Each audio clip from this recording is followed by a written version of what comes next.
Day 113 at Woodbine Racetrack. Track announcer Robert Geller here on this Thursday, November 20th, to take you through an 8-race program. And we are stacked with races right the way through. A very pleasant evening coming up. It is actually very light in terms of the wind. That makes a big difference. Southeasterly at 11 kilometers or 7 miles per hour. It has been mostly sunny. We're getting clear skies still, 5 degrees. It is chilly, a bit chilly, and 41 Fahrenheit at the moment. So the scene is set, though, for our upcoming stakes races on the weekend. We have a terrific card coming up on Friday before that.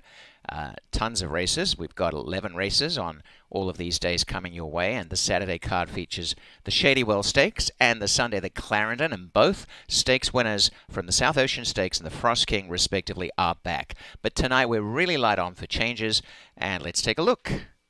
We have a very good carryover, by the way, in the Jackpot High 5. The first race, there are no changes. Race 1 is clear. And the second race is also clear. It is the start of the $50,000 guaranteed pick 5. Race 3 starts the Jackpot Power pick 6. Now that has been really hit with regularity. Starts up again. There are no changes. The fourth race is also clear. No changes. Likewise, race 5, no changes. And the same again for the sixth race. There are no changes. Race 7, we have a weight change on number 4, Grey Princess, 1 pound over. And to race number 8, no changes, but do note that carryover in the Jackpot High 5, $139,675.07. Well, the countdown is on to the end of the meet on December 14th, and you can see from the field sizes and the number of races, there's going to be a lot of opportunities to score big wins. Let's go right now into Woodbine Racing Live.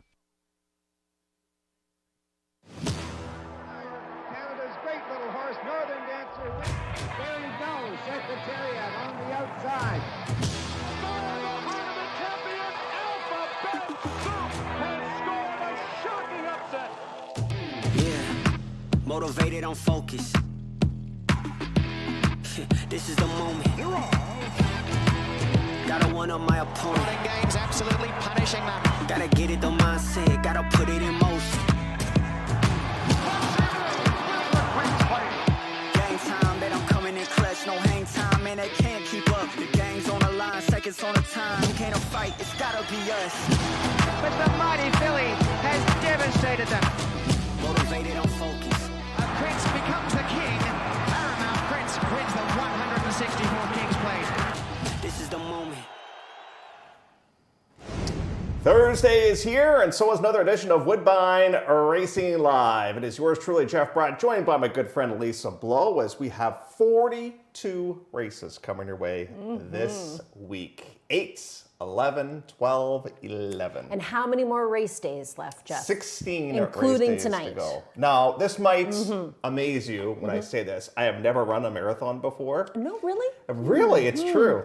But I'm going to feel like it at the end of this program of races that we have here over the next several days. You know what? We had to alter the post times, which I'm actually really grateful for, and I think the horse people probably feel the same way, because, you know, would you rather start a little earlier and finish a little earlier, or start later and finish late? I'd rather start a little earlier. So that's what we're going to do for the Friday program and the Saturday program. Not the Sunday program, though. So we're going to have to kind of keep you in the loop on what's going on as far as post times are concerned. So this is for all the fans and for Lisa and Robert. Yes. Mine's already entered into my phone. I proved it to you. So I know what time I have to leave the house, everything. So tomorrow, first race post time will be at 3 p.m. and then Saturday we get underway at 12 p.m. And I saw somebody on the website X ask, why are they changing post times when they have lights? Well, this is to thank the horse people, because don't forget we've had construction here at Woodbine all season long, which means the track has had shorter hours and it's earlier.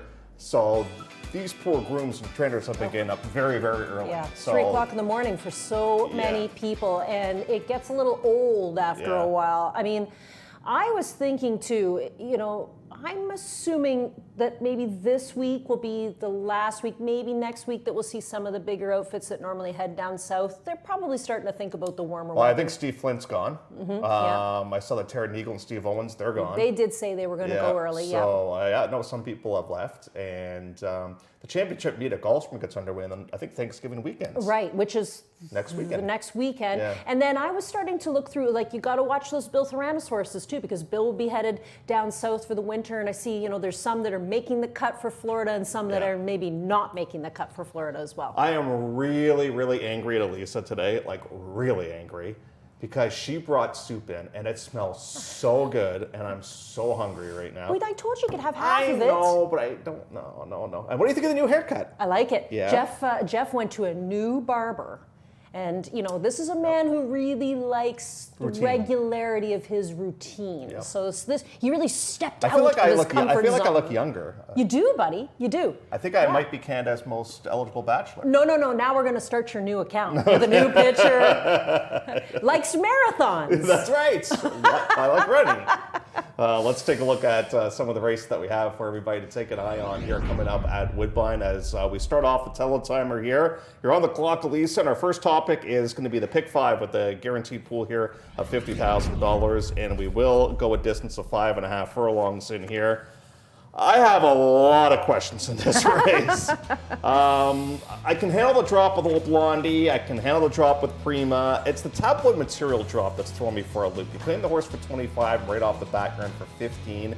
And we see Alan Bill, they'll maybe claim, what would you say, 2 or 3 horses a meet? Barely any. If that. Yeah. And they drop this one right off the bat. Why did they claim this horse? You know, it's kind of like, remember when whenever Mark Cassidy and Gary Barber go and claim something, we're like, oh, okay, What was look it up. Catherine's Gem, right? Right, Catherine's Gem. Yeah. Then we look it up and find out, oh, it's got to be related to somebody. There has to be a reason. And Catherine's Gem just didn't have any of those references. This is kind of like the same thing. You know, they claim this horse for $25,000 from Devin Gittins.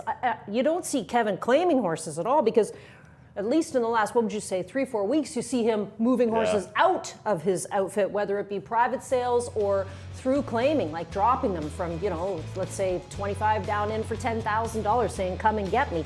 But this is just a very interesting claim. Taken for 25, they've waited the 30 days. They're back here for a low tag of $15,000, and you get Pietro. Now, keep in mind, Pietro and Raffi are going to be fighting it out tooth and nail. But here's the thing. Pietro has to try to bank some wins today and tomorrow because he's headed out of town to go ride Mancetti down in the States. So then Raffi will have a chance to kind of maybe increase some of his wins on that day as well. But just back to tabloid material, I just don't know what the reasoning was behind the claim. But I mean, now here we see this horse in for $15,000. So I went with the 8 over the 7.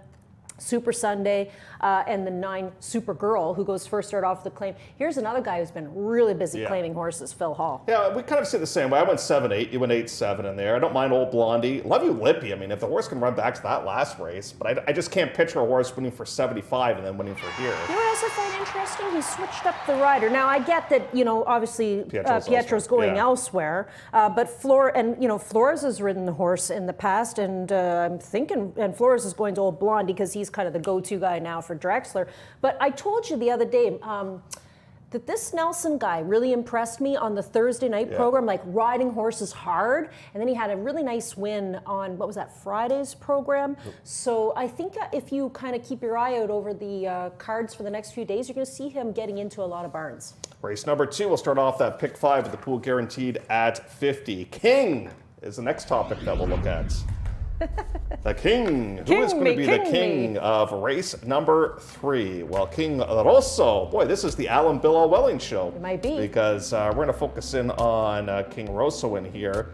And you and I, we do this thing where we handicap this card so far in advance that when the Thursday actually comes, we kind of forget why we sent it to replays and why we want to talk about horses. But now it's coming back to me because it's the reference to the 3rd place finisher. Well, so there's that, and I don't really think there's much else in here. Like I just think, here we are winning a maiden special weight. Now we're going to try 40. Like this is good enough for me. Now watch this trip. Pietro's on the outside with the unwelling colors and the yellow blinkers, so it's going to be easy to spot. But watch the Chiefswood horse who's getting a pretty aggressive ride here on the outside, and that is Royal Presence.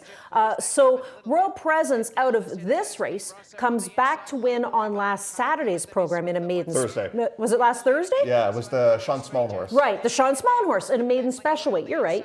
Actually, going back to X, I saw so many people congratulating Sean on X and Facebook. Yeah, that's what I said on Thursday night. Hey, who would be mad if Sean Smallhorse won this race? But King Rosso, he had to kind of duke it out with Hello Stranger. And Hello Stranger's been a fun little horse to watch this season too. And I know he'd been like a professional maiden going into the race. It was his 18th time that was the charm. But who did he hook? Who did he really hook in here? Yeah. I don't think there's anything all that tough. I mean, Holiday Snooze is a horse you could take a look off of the second place effort. Maybe you could look at Big Dallos horse, Lonnie's Gamble with Hernandez. Maybe you could look at Sid's horse for Chiefswood, the 7, Yorkton's Honor. But I just think this drop in almost secures the spot and really good opportunity to win yet again. On December 15th, Elisa will be going for a Holiday Snooze. You betcha. As the meet will wrap up, and that'll be the Monday after our probably marathon program on the 14th. Well, we'll probably be working harness. Probably. It was a good looking right work. There? Yeah, you choked me up there by saying that. The work was on November the 9th, and the track was very slow first thing in the morning, and this was one of several that has been claimed by Danny Yu this season. And they've done well here with Holiday Snooze, as a matter of fact. Hey, you were talking about your new hairdo. You didn't notice my eye infection has gone away. Oh. I'm back. You know what I did notice, though? The equipment changed the blinkers off. I know, because last week I had to wear my glasses all week. Yeah. It was a rough week, buddy. You know what I've found since I got my cheaters at home? Yes. I have to use them more and more now. Dude, next year, cheaters for you. It'll be fun. We'll both wear them together. Maybe that could be our shtick. Like we get fun cheaters. You know? Yeah. We could have a blinkers on segment where we put them on. We could get those like chains that kind of dangle and drop our glasses. I had an art teacher, Mrs. Tracy, I'll never forget it. Has anybody seen my glasses? Has anybody seen? Yeah, they're on your head, ma'am. Oh, thank you. We did a giveaway at Fort Erie one year for opening day. It was sunglasses, a sunglass giveaway, and Rick Cowan, of course, anybody who knows Rick, he's the best. Said, why don't we get the ropes to go around those two? Absolutely. So here we were, sitting in the boardroom for hours and hours and hours. Exactly. Fourth race, late surge in here. I am finding that Mike Doyle is really dropping some of his runners here in this spot. And not only today, but in the days to come as well. But Malibu Mambo is a little bit wind shy. Wind shy. Okay, here's the race. Now, you got to tell me, because I think this was a winning trip that Davey gives this horse. But I can't figure out if, how do we say this? If she's a bit shy of the 8 horses stick. So you see, right here, she's going to switch to the outside. And this is the path to win, right? Now, with the 8 horse, you can see that stick is flashing, and I just wonder if she got a little bit like uncertain about passing that. I think the winner's really nice too. The winner's nice, sure, but we weren't really making up that much ground. I just wonder sometimes when they see that flashing stick, they're like, "Whoa, hold on, I don't want to go past that." He pulled her up rather quickly too. Didn't give her. Well, first of all, you're going going to give him a complex since I him. Sorry. And he's 8 years old, I should know by now. But I mean, I just, and the other question mark is we're transitioning back over to the main track after racing on the dirt, but the synthetic record for this guy is pretty good. So I went to him over the 3. Now the 3 is a interesting story too. Yeah. I was going to show you the replay, but I didn't want to kind of scratch at what do you say, like pick at a scab. But I mean, the horse wasn't ready to break. They were trying to fix the bridle on the horse, and the gates opened up, and nobody was really necessarily. I think he was the favorite on that day. He was, and then of course I said to you, I'm like, he doesn't have a bridle on. Yeah. Right. So whatever. Unfortunate. Whatever happened, and now he's back here today. But they had to blow him out after that race, right? Yep. So that's October 24th. They go back and they work him on November the 7th, and he works a nice quick 47 and 2. It's the 2 or the 3. It's just 2-3, 3-2. And all of a sudden, Hernandez shows up, whereas Flores shows up with the other Drexler horse, which I find a little bit interesting. I think the 3's better than the 8 myself, but we'll see. Race 4, that is the late surge. Non-winners of 2. That'll be the next race that we focus in on here, coming up on this edition of Woodbine Racing Live. Great to have you with us. Hopefully, you're having a great Thursday. 6.5 furlongs, 15,000 claimers. These are non-winners of 2 races lifetime, and the theme continues for Mike Doyle, captivating name, taking a big drop down in class. Now, I will say this. I don't think captivating name beat much when he did win. Yeah. Back on, what that was, that August 17th. Scudiera and Where's Toronto City. Yeah. I don't think that field was all that tough on that day. And last time out, War of the Crowd was dropping and Isaac Leo was dropping.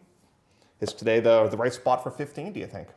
Well, here's the way I looked at it, Jeff. You got speed from the inside with Drake Drive. You got speed from Tiger Town, who's the 2 horse in here, who gets Hernandez taking over for a barn he never rides for. Now, think about it this way. How many times now have you seen Hernandez go over to small outfits? It's the job title, I think. Yeah, oh yeah. But I mean, look at what Dissectologist, right? Yep. He went over to Russo's barn, grabbed 2 wins off of that horse, boom, right? Yep. I mean, this is interesting to see him over at Coriat's barn to ride Tiger Town. So you get speed from the 1 and the 2 and speed from the 7, Sterling Castle. So I was kind of looking for somebody who could sit off and come with a closing effort. That's why I put the 3 in, and I see that Doug's put this horse up on top, and I wonder if he had the same idea as me, that there's quite a bit of speed in here, and it could set up for a horse to come from off of it. Pinboy gets Ryan Munger riding for the first time, which is interesting. And, I think with Pinboy, it's all a mental game with him. We've seen him obviously be saddled outside, but the other thing that we've noticed lately with him is that he's a little funny about going in the gate. I can't remember if last start if they blindfolded him or not, or if they spun him around a few times, but he's been a little bit funny about going in the starting gate, and that might not be a good thing. But I just wonder if he could pick up the pieces. Could set up nicely for him. And if you're wondering why Davey isn't riding, I think it's because of captivating name. That's why. Sure, yeah. I mean, that's his barn. Yep. But Renee runs both of her big horses on today's program of racing, including Pinboy, and we'll get to her other horse a little bit later on the program. Let's get to race number 6 now on the card, though, as we will be going a mile and a 16th in here. Class is going to be the subject in this spot, and I think surface is another subject as well in here, because, like Periwinkle, I think is way better on turf, although I think the horse could win this race. I think Spun Around doesn't like the grass, and it's going to be happier getting back over to the main track in here. I'm with you on that on Spun Around, because those workouts, at least the last couple getting ready since the October the 5th race, they're pretty nice works on the main track. A work in 5/8 and change, and then another work in 101 getting ready. And they go back to Abley, who's had success with this horse in the past. So I went with the 1 over the 3, Periwinkle. Periwinkle's interesting. We've talked about this so many times, these Pozzanelli claims, like he'll take a horse for 10 and then raise it way up, and then sometimes he'll get lucky with them, and we find lately he's been putting them in almost the right spots, if you want to say, where they've been able to get some wins, because you got to get some money. But this guy here, they're going to try 40. They've tried this before for him, and I don't really know if they've hooked a really tough field with never missed a check fillies. With her. I know, so that's where Campos goes, and he's become his rider. So it's a 1-3-5 for me. Yeah, I like the 5. I just think this is a route horse, and last time was in a 7 furlong race, and I just think we'll be happier going around 2 turns. And I like the fact she's a little bit versatile as well. And Pietro has done a lot of good things for Noswanko. Small sample size, but they have done a lot of good things in there. That's one of the more wide open races, I would say, on the program. And race number 6 on the day, which will start off the late pick 3. That is class. Let's get the high 5 now. And this goes as race number 8. And Robert spoke of the carryover when it comes to jackpot high 5 wager. We're getting to some serious coinage in here. Enough for you to buy me a Christmas present this year. Yes. We're at $139,000 plus going in. Now, one barn that had a terrific week last week was the Sinatard outfit. Oh, they had a winner every day. Yep, and Tanzanite Lily is going to be their charge in here. And guess what Tanzanite Lily is doing? What all the Sinatard horses have been doing as of late, dropping down in class. And she's stretching out to go long for the first time. Or sorry, she's not stretching out. She had been going 6.5 and 7. Now she's cutting back to 3/4 here today with the blinkers going on. So the interesting thing I like for her, I like the works, not necessarily the November 5th work, but the work York on November 13th is pretty sharp in a minute flat. So I went with the 6. Over the 5, She's So Croatian, because she's showing as of late she's interested. Yep. You know, that race at Fort Erie, I think, kind of woke her up a little bit. Now she's got some interest again in playing the game. The 8, Sweet Valentine for Minchell. I mean, She disappointed us last she time. She did. But they're adding the blinkers here today. Yeah. So, you know, maybe, and they're switching up. They're going to go to Ryan. Ryan's had a lot of success for this barn, Ryan Munger. And then, look, we have exactly the same. The 4, That's a Fact. And I went back to Strawberry World, but I mean, hey, give me any horse. I mean, you probably hit the all button. Yeah, when you're that far down. Yeah, I think the only horse really you could be confident in is probably the 6 and the 5. After that, I think you're going to be hitting all a little bit. Yeah. 5, 6, 6, 5 kind of is the way that we see it there. All. Field of 9 for you to choose from there coming up in race number 8. The bad thing for some of these horses is the starts are right up. Like She's So Croatian is start number 13. Amy's Cry is start number 12. You know, you want to get that win before the season does wrap up. But one last point about Tanzanite Lily. I kind of like the fact she's back in against the girls today. Last time she was against the boys. So. I just think the barn's really live right now. Super live. Yep, no question about that. So let's look at the high 5 segments. Plays of the day. Here we go. And where will Elisa start? What race? Well, I can't quite remember because we sent these in so many days ago. But yes, Tabloid Material. That's the horse that Kevin's waited the 30 days on to bring back. Just I'd love to know the story behind it. King Rosso, so I got 2 unwelling horses. I think that horse can repeat. I like the spot for Spun Around, and I like Tanzanite Lily. I don't know why I said stretches out. You guys can change that. That might have been a little bit of the Pinot Grigio talking. You can just put that to maiden score. That's the safe drop there. And pop. Yeah.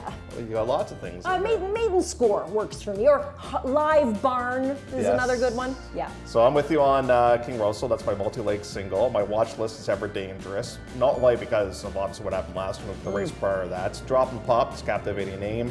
And my best bet's going to come up with a nice nightcap, that being Tanzanite Lily. So we've got you covered there with Tanzanite Lily. I can't believe I wrote, and I even wrote it in my program, long. I don't know what I was looking at. Well, it was the last race. That's true. Maybe on to the second glass at that point. Maybe. Go Jimmy Go is your beat the favorite, courtesy of the Woodbine TV Prod. Ever Dangerous, that's Ron's best bet of the day, and Spun Around, that's where Doug's gonna go as this one gets back over to the main track. Those are our plays of the day. So post times, just a reminder. Let's remind everybody. Tomorrow. Robert, make sure you're listening. 3 p.m. Okay, so don't forget, so showtime is 2:05. Yes. Okay, Saturday, gotcha. 12 p.m. Showtime 11:05. Got it. And then we have 1:10 for the Sunday program, which means our show will be at the usual time. Okay, so that I don't need to change in my schedule on my phone for all my alarms to go off. No, that is true. It's an interesting weekend, you know. Totally threw me off yesterday when they did that test of the system at 12:55. Oh, the emergency broadcast. I was having a nap when that happened. I was shopping and all our phones went off at the same time. I'm like, what's going on? But then I remembered. Anyway, and let's look at the construction taking place here at Woodbine. Oh, and yes, a lovely shot of the scaffold. Looks like a beautiful sunset, though. Yeah, well, you know, the last 3 days here in our province have been lovely. Like, lovely. If you didn't get a chance to finish up your, putting your gardening to bed for the year and all that stuff. Yeah. It was absolutely lovely. Like, even last night, I was kind of thinking I should probably go to the barn now because I could maybe ride outside. Like the weather was still just beautiful. Look at our crew upstairs giving us these nice visuals. Perfect. Like, you know what, too? Yeah. I know a lot of people don't like night racing, but this track's very pretty when the lights are on. Yeah, Wednesday night used to be a lot of fun, right? It's kind of cool. Okay, that's it for us for the pregame show. And when we come back, the horses have arrived inside the paddock area for race number 1.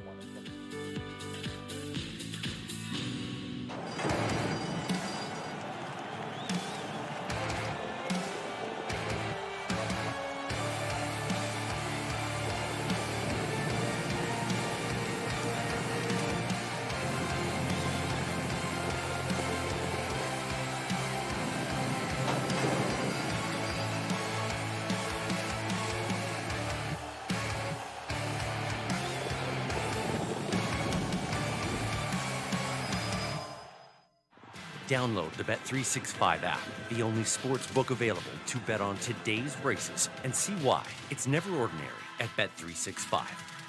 If whiskey could talk, Johnny Walker Black Label would sing with notes of sweet, smooth coffee, rich fruit, and a touch of smoke. Tastes as good as it sounds.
"18 minutes to go before the first of the week here from Woodbine. Jeff and Elisa with you as we wish you all the best of luck on the program today. Big jackpot high five carryover in the finale, almost $140,000. We got a couple of stake races coming up this week and a lot of baby races this week as well. And tomorrow's card, the 9 races that were canceled on Sunday are all there tomorrow. Right. So a reminder, I hope you didn't throw at your program that was already handicapped for Sunday because those races all came back, including the stake. And Summer Commander gets to come, or it's not, help me out here.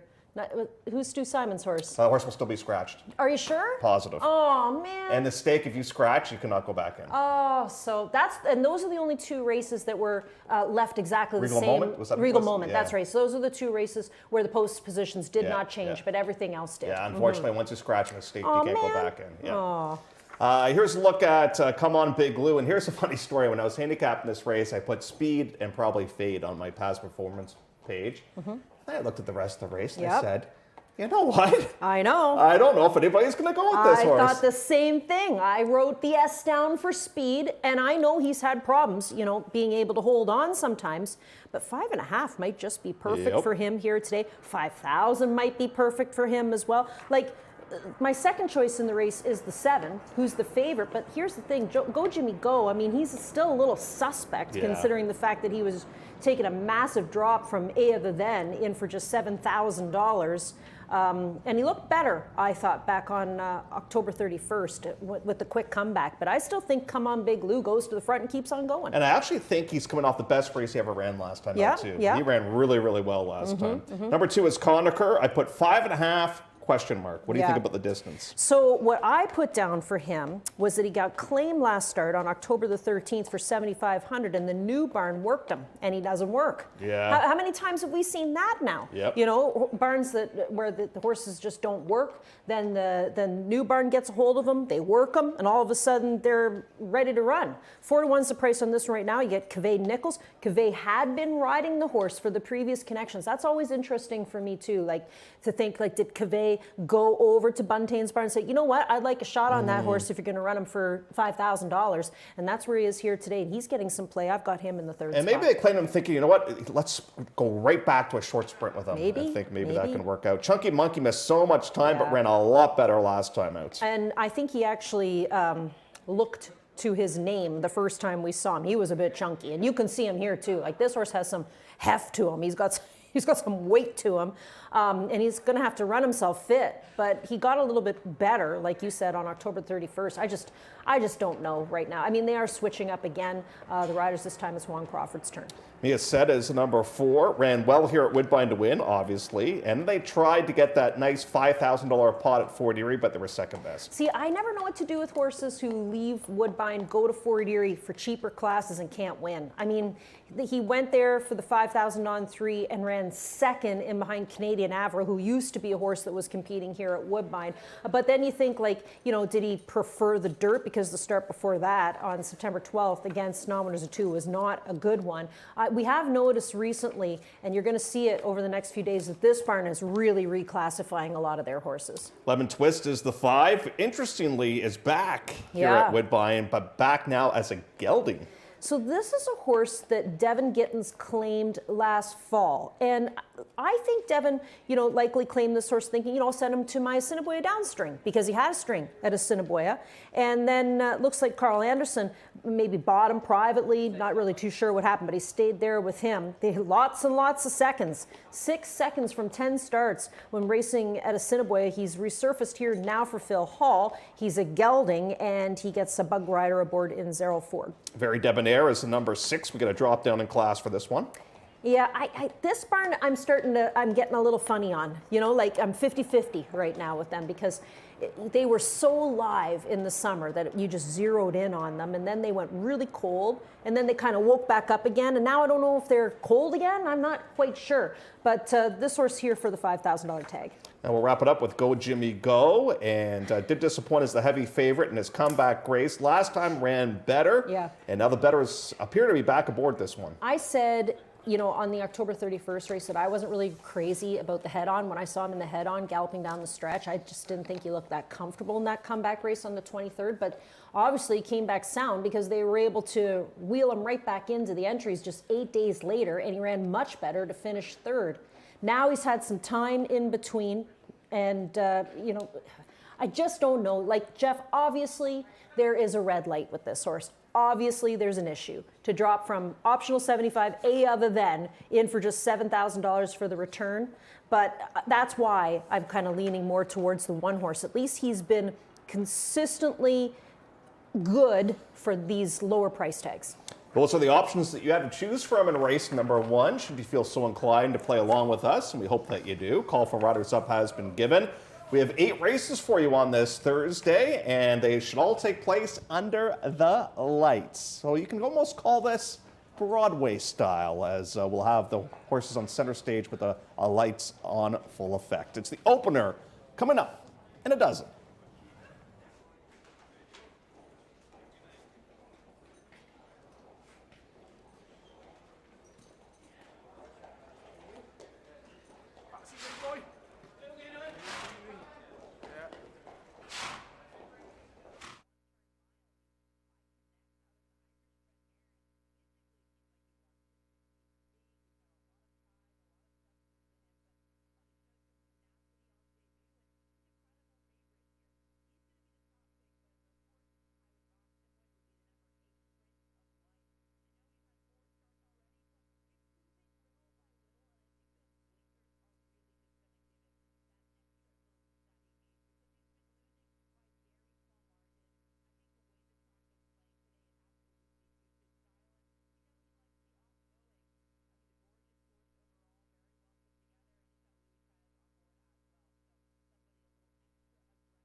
It is the call to post. The first race, there are no changes. They'll head out for the 5 1/2 furlongs here.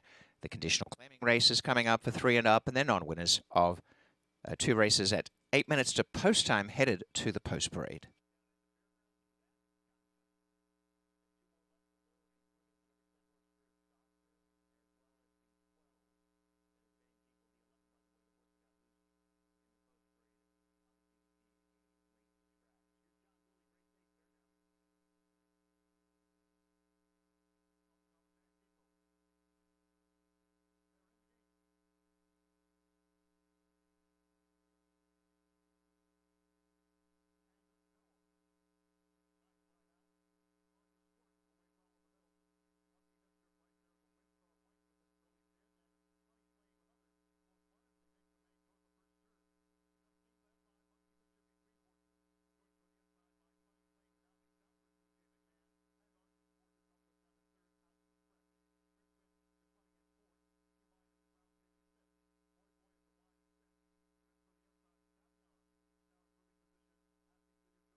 In the post parade, race 1, here is the field. Number 1, Come On, Big Lou, is owned by JC Stable, and Louis Cavalaris, trained by John Ross with Jose Campos. Number 2, Conica, Kevin Nichols, the rider for B&C Delivery, trained by Angus Bunton.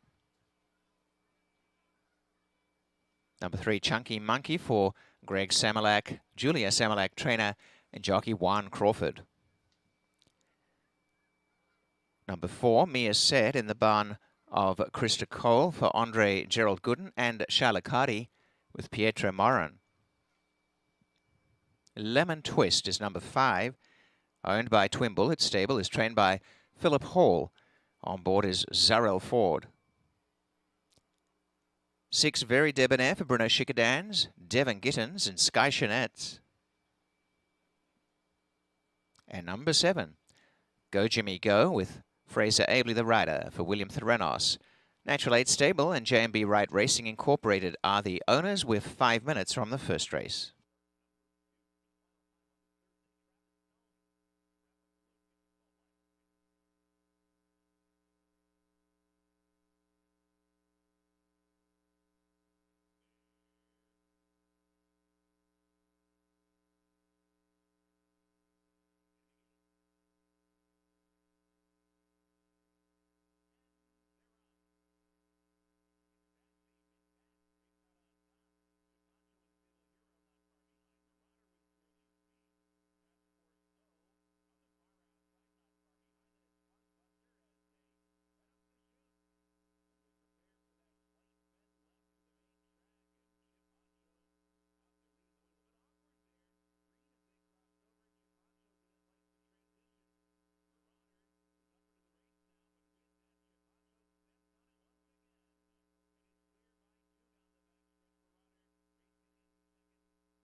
3 minutes to place your bets. 3 minutes.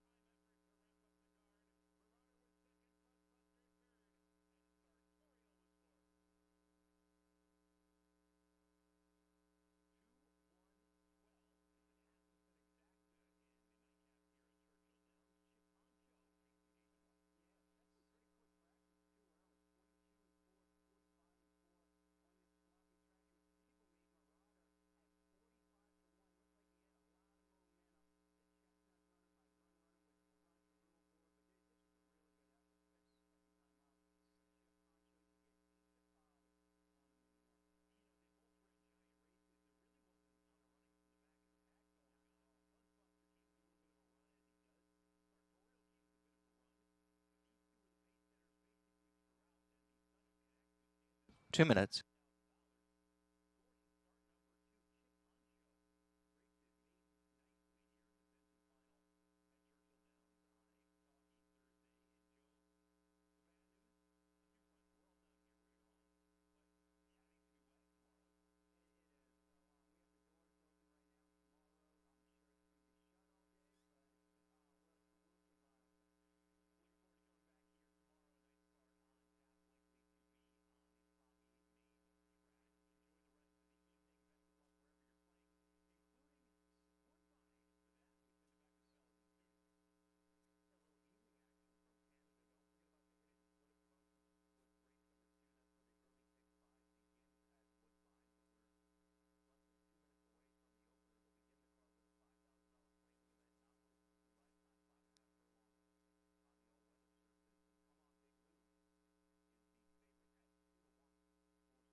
Now they're on post time, being called forward for a start. Come On, Big Lou has drawn the inside gate and is currently at 9-5 and 2-1 for Go Jimmy Go, who has the outside gate. We'll see which of those two do better, but they are coming up. Moving forward for a start is Konica. A little bit on the chilly side, but nonetheless not too much of a wind here tonight as they come forward to the start. I say tonight, it really hasn't hit to be that late yet. 5:30 start though. We're on our way here for the first. Coming up is Chunky Monkey is now in. Mia said to gate 4. They're just about right with Lemon Twist. Very Debonair in the Bruno Chicadan Silks Sky Chanettes, and to the outside gate is Go Jimmy Go, race 1. They're set to run. Locked up. Off their race, and a good start for Go Jimmy Go from the outside. Began the best. Away sharply, a very Debonair, Lemon Twist, and on the inside, mustering through to the lead. Come On, Big Lou. And now goes out in front of a pack to lead by a length to Chunky Monkey, who's gone up to be second with Lemon Twist moving forward. Deeper on the track remains Go Jimmy Go. In between runners is, in the centre, Mia Said getting back to second last, being passed by Konica. And 3 lengths away last is Very Debonair. Racing well clear, Come On Big Lou by 2.5. Lemon Twist in second as they race along to the 5/16. They're 3 in front of Konica. Over on the outside, Go Jimmy Go, and battling away in the centre, Chunky Monkey. And Very Debonair is starting to wind up from the back. As they go inside the quarter, Come On Big Lou by 3 lengths to Lemon Twist, and third Konica. Come On Big Lou well ahead, out by 4 lengths. Coming home well is Konica on the inside. On the outer, Lemon Twist, and Very Debonair from the back. Getting a little faint-hearted now, the leader. And here comes Konica. And Konica's ranging up and is going to get on by. And Konica's going to go away and win here. Very nice performance, Konica and Kevin Nichols score by 1 3/4 lengths to a weakening Come On Big Lou. Very Debonair picked up ground to finish third. And in behind them was Chunky Monkey and Lemon Twist. 1:5.87.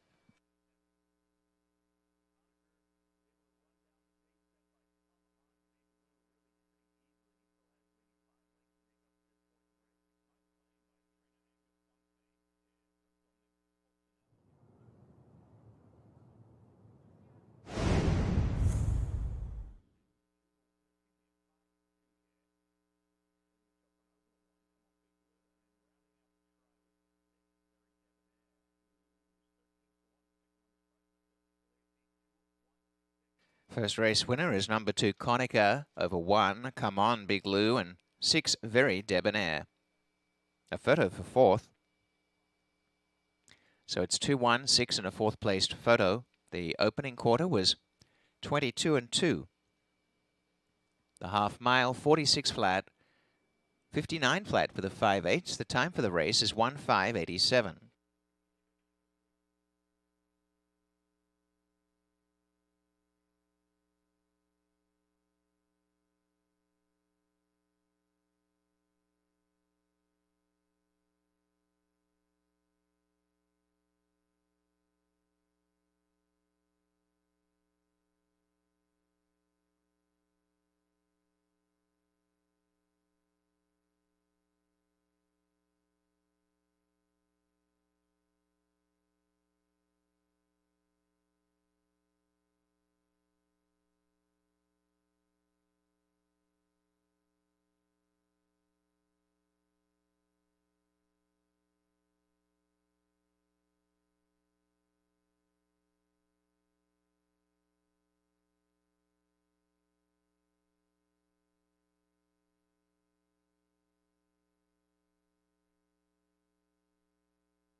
Konica takes the first race, and the trainer Angus Bunton for B&C Delivery. And success for jockey Kevin Nichols in the first race on the program. Konica, a second lifetime winners on the board by Maximum Security from Tocco, bred by Dr. Brett Anderson and Kyle Anderson in Ontario. The chestnut 3-year-old gelding is the winner of the first and has come in as the second favorite, defeating the favorite.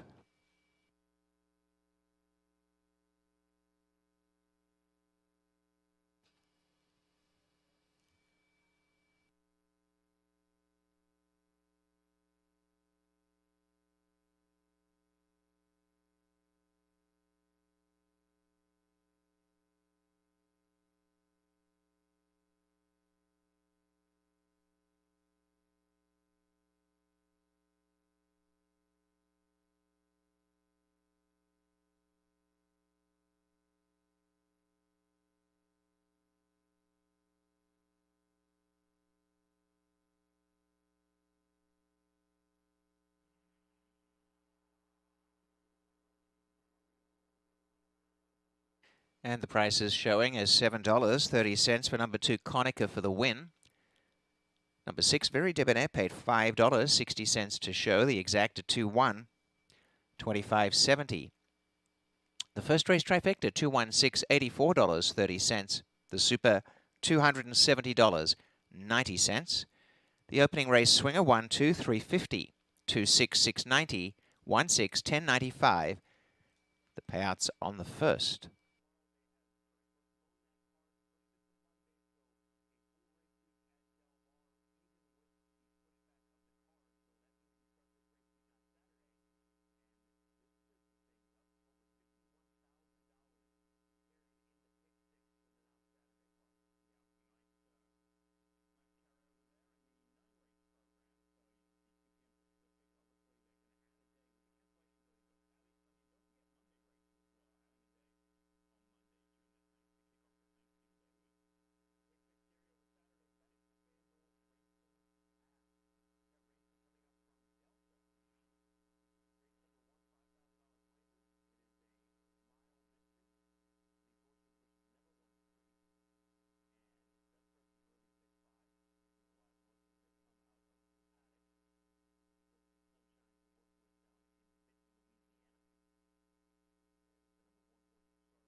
Fourth place photo.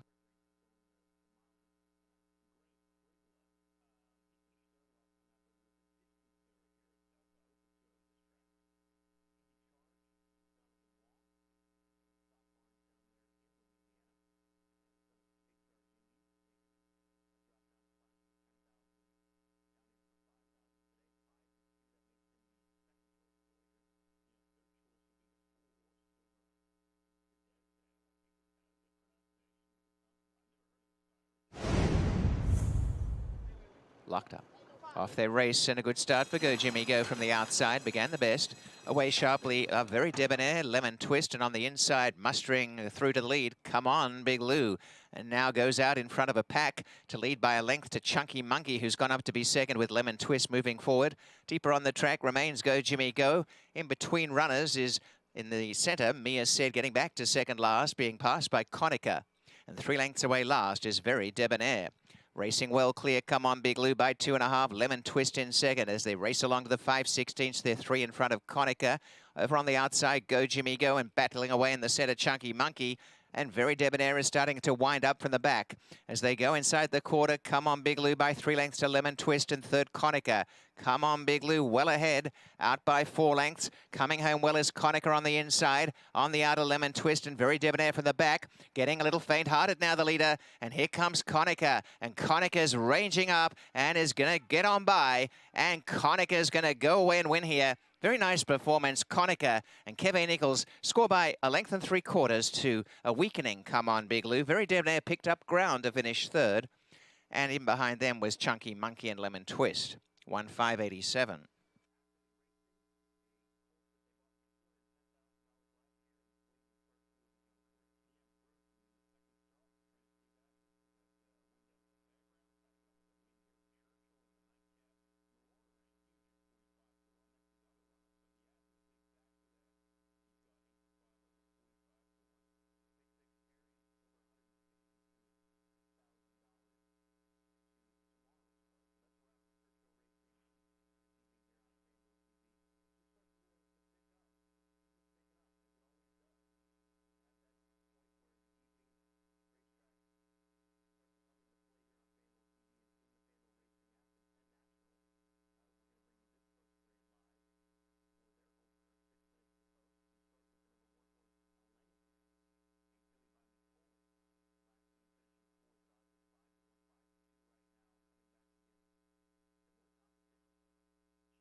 Race 1's finish order.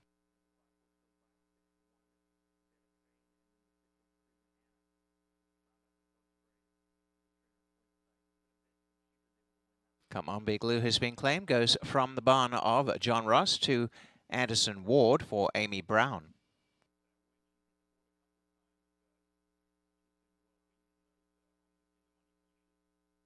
There are no changes for the second race. The start of the $50,000 guaranteed pick 5. Post time in 18 minutes, race 2.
Conacher on the cutback in distance, able to reel in. Come on, Big Lou. You knew what Lou was going to do, and he just got a little bit tired, as he normally does, but a good effort nonetheless to finish in second. But Conacher gives Kevin Nichols a winner on the Knights, and Angus Buntain picks up the win as well. And I guess we could say bye-bye, Lou, because he's likely headed out west. I would think so. I would think so off that claim. Race number 2 will be at 5.5 furlongs, and this is the start of the Pick 5 with the pool guaranteed at $50,000. 4 to 5 right now on tabloid material, and we'll start off with the one that's being hard to capture. And Devin Gittins will send out this one. Well, he's very loyal to Sky Chernetz, and in particular with this horse, because she has been riding this horse since the beginning of the season when they were winners in the very first start of the year against $7,500 claimers. And they have been able to win again. She always picks up checks. Like, she is very, very consistent at the distance. She's good. She's 3 for 10 at the distance. But I didn't use her here today. And, 15 to 1, a lot of people are kind of staying away from her here as well. She's had a busy campaign. This will be her 10th start already. And I would still, think about her maybe at the bottom of your supers. Garnet of Gold is number 2. At the start of the season, this was a Turfway invader that I think had a bit of an edge on the rest of the competition up here. Well, at the beginning of the year, if you were coming here from Turfway, you might as well have just cut yourself a check for 60% of the purse, because those horses were winning at a really high rate. And this one was claimed at Turfway, likely with this meet in mind. And they came here and they destroyed him in the optional 40-3. They destroyed him in the A other than. And then they went down to Fort Erie with the horse, and they were able to win another allowance race there. And I'm going to tell you something, it's hard to get allowance races to fill at the Fort, but they were able to get one to fill there, and they were able to win that race against a horse that I think is from the same barn as well, that being Super Cop. Now, she's taken a little bit of a break, and that's understandable because she was winter raced at the fairgrounds, at Gulfstream, at Turfway. Like, she was very well traveled and likely deserved a rest. This will be the second start off the layoff, and they're just dangling her here for $15,000. We have not seen Prima since September the 18th. Has been vet scratched on 2 consecutive occasions, October 12th and then November 7th. I like the line, though, that Kelly wrote, plugged away through the stretch. I mean, that's exactly what happened. She just gritted her teeth, and she got it done. Now, that was on the grass at 5/8 of a mile. She has been a 2-time winner on the synthetic surface, which is interesting because, sometimes you think of Prima, and I kind of like her on the lawn, but that time has come and gone. So we got to go back here to the main track today, and she's in for the 25 tag. Well, Blondie, another one that's in for a low price tag of that $15,000 here. This is where we find Flores for Drexler. Yeah, this is a claim that just hasn't worked out. They took this horse at the end of the campaign last year for $32,000, and then I think the red lights went off, Jeff, when we didn't see this horse return until the end of June. So the horse didn't go away through the winter down to the States where this barn normally goes, and then didn't resurface until the end of June. So something obviously went awry with her, and now she's here for the $15,000 tag. She just hasn't been a horse who has plugged away like Prima. She just hasn't really turned out, and so as a result, they offer up for the low tag. I Love You Lippy got a fat buyer for that win, and against winners for $7,500. Last time out, winning by 6 lengths. One thing you can say about this horse is that this horse has been well placed, right? I mean, every time this horse has been in for tags, it's been the right price tag. And today, Protected gets to run for the starter condition. What I want you to just watch and see if you're as impressed as I have been with Dane Nelson.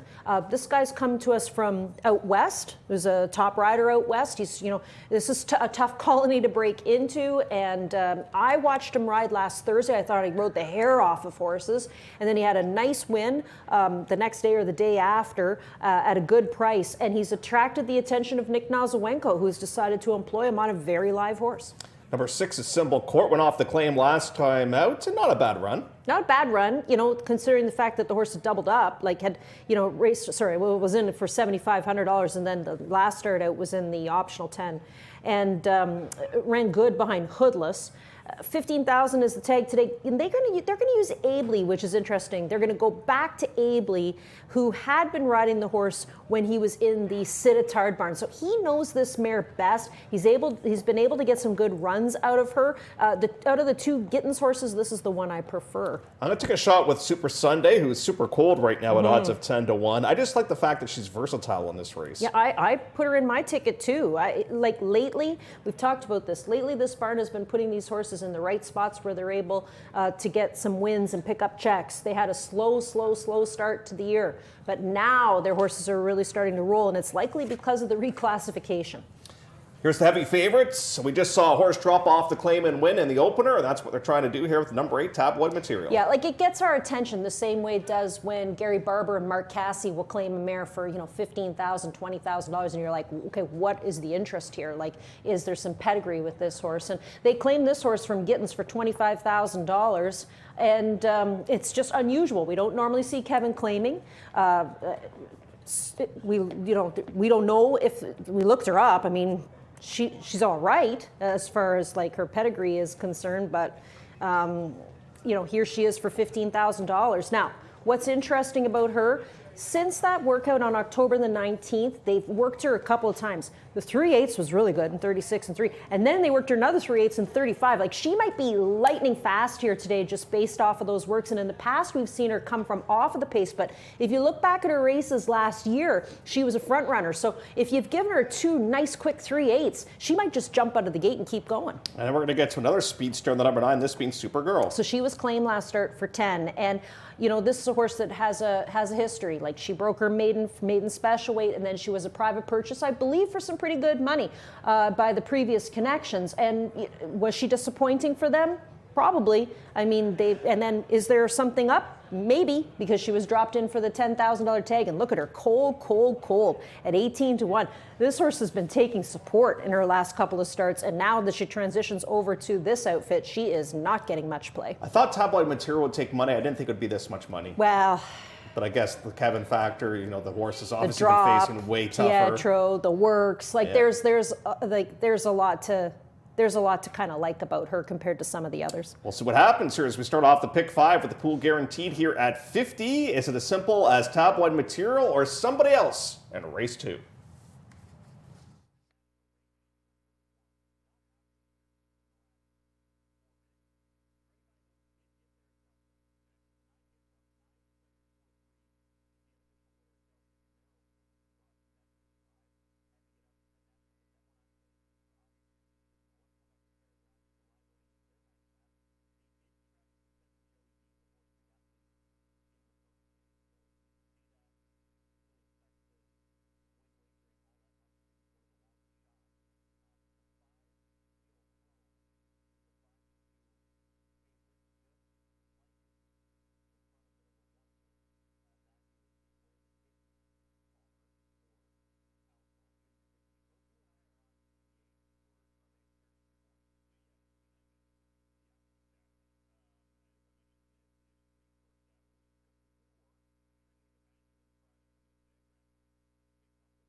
There are no changes. Race 2, the call to post for the upcoming first leg in the $50,000 guaranteed pick 5. This race at 5 1/2 furlongs. A starter optional claiming race for fillies and mares 3 and up as they head to the post parade. 7 minutes to a start.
is the post parade for the second race, number 1, Hard to Capture, with Sky Chanet's for owner-trainer Devon Gittins.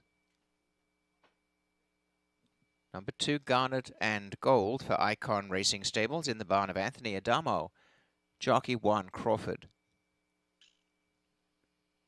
3 is Primo for RCC Racing Stable Limited, trainer John Mattini with Austin Adams. Oblondy, number 4 for Bruno Schickedans, Marty Drexler, and S1 Flores. Nick Nasowenka, owner-trainer of number 5, Love You Lippy, the rider Dane Nelson. Number 6 is Symbol Court, also trained by Devon Gittins, is owned by Blaine McLaren with jockey Fraser Abley. Number 7, Super Sunday for Aaron Eccles and Dominic Polsinelli, who's the trainer, the rider Jose Campos. Number 8, Tabloid Material, is owned by Alan Bill Alwelling, the trainer Kevin Attard, the rider Pietro Morin. And number 9, Super Girl for Terence O'Toole, Philip Hall, and Kevin Nichols. Race 2 is next in 4 minutes.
Two minutes.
Now the race favourite here is a short prize, 3-2, now 8-5, Tabloid Material. 7-2 in the betting for number 4, Old Blondie, as they come up for a start. And down to the rail is Hard to Capture. Moving in is Love You Lippy. To gate 2, Garnet and Gold. Love You Lippy pulling back as Garnet and Gold goes up. This race is the first leg in the $50,000 guaranteed pick 5. Love You Lippy steps in, Symbol Court arriving, as does Prima. Love You Lippy back and forward. At odds of 5-1, so too is Garnet and Gold at 5-1.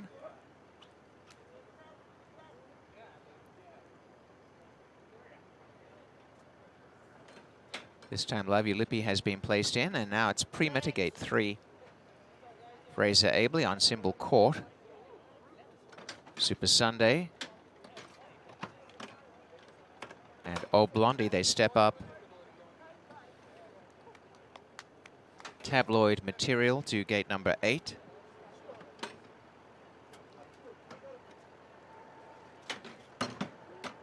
And to the outside gate will be Supergirl. Kevin Nichols took the first race. He rides Supergirl. Fillies and mares about to go. In the gate. Locked. Off they run, a very good start. Love You Lippy's come through for the lead from Supergirl. Tabloid Material away pretty well as Love You Lippy clears them comfortably. Supergirl quickening. Up on the inside, Garnet and Gold with Prima in the centre. Super Sunday's on their outside. Tabloid Material's dropped back a little bit. Over on the inside is Old Blondie. Symbol Court the centre, and 3 lengths away last, Hard to Capture. Love You Lippy by a length and a half, being tagged by Supergirl. They run into the turn, 2.5 to Prima Super Sunday, about 2.5 again to Garnet and Gold. And in behind them, Old Blondie, Symbol Court, Tabloid Materials well off the pace, and Hard to Capture's winding up, although last. They go inside what is the 5/16 to the quarter with little change up front. Showing the way is still Love You Lippy. Supergirl pushing in seconds within a length and a half. 3 lengths away, Prima and Super Sunday. Top of the home stretch, and Love You Lippy kicks on again. And Love You Lippy bounding out to lead by about 2 or 3 lengths to Supergirl, Super Sunday, Prima, Old Blondie, and Hard to Capture.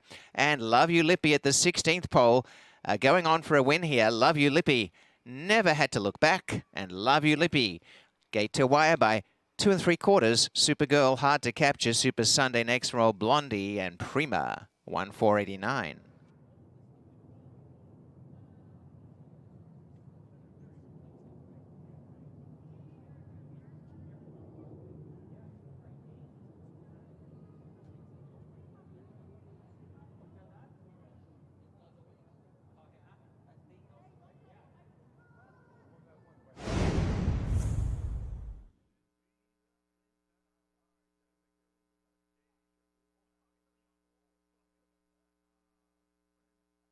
The unofficial result is 5-9-1-7.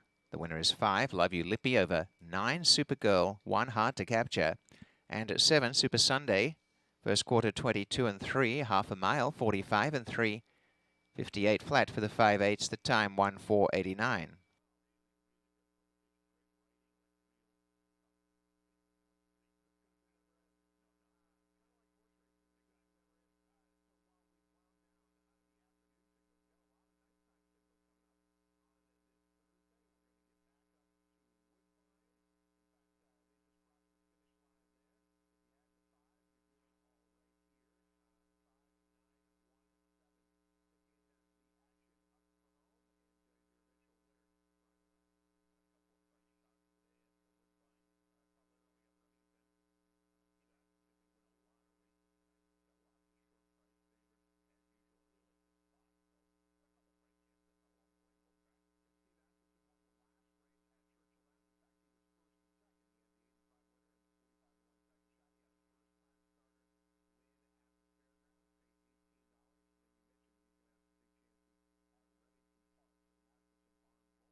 Love You Lippy continues to rack up wins at the meet. Love You Lippy has won 4 from the last 5. And had a win back in May, so 5 at the meet. Congrats going out to Nick Nosawenko as the winning owner and trainer.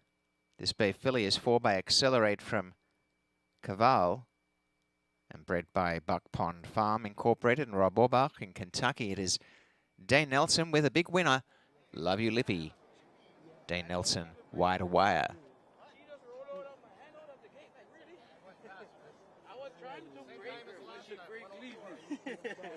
And despite all of those wins, of recent wins too, Love You Lippy has gone off at 6 to 1.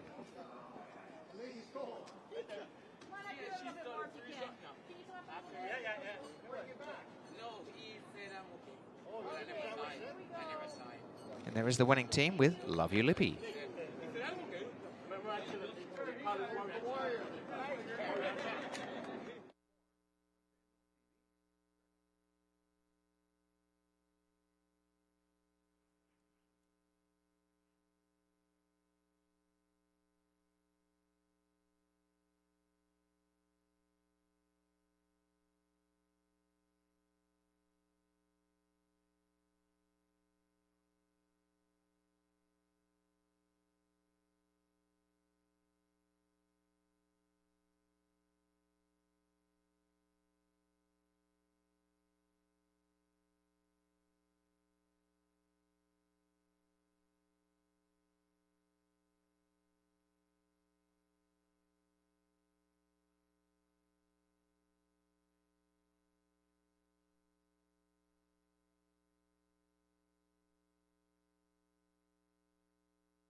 Official on race 2, the winner.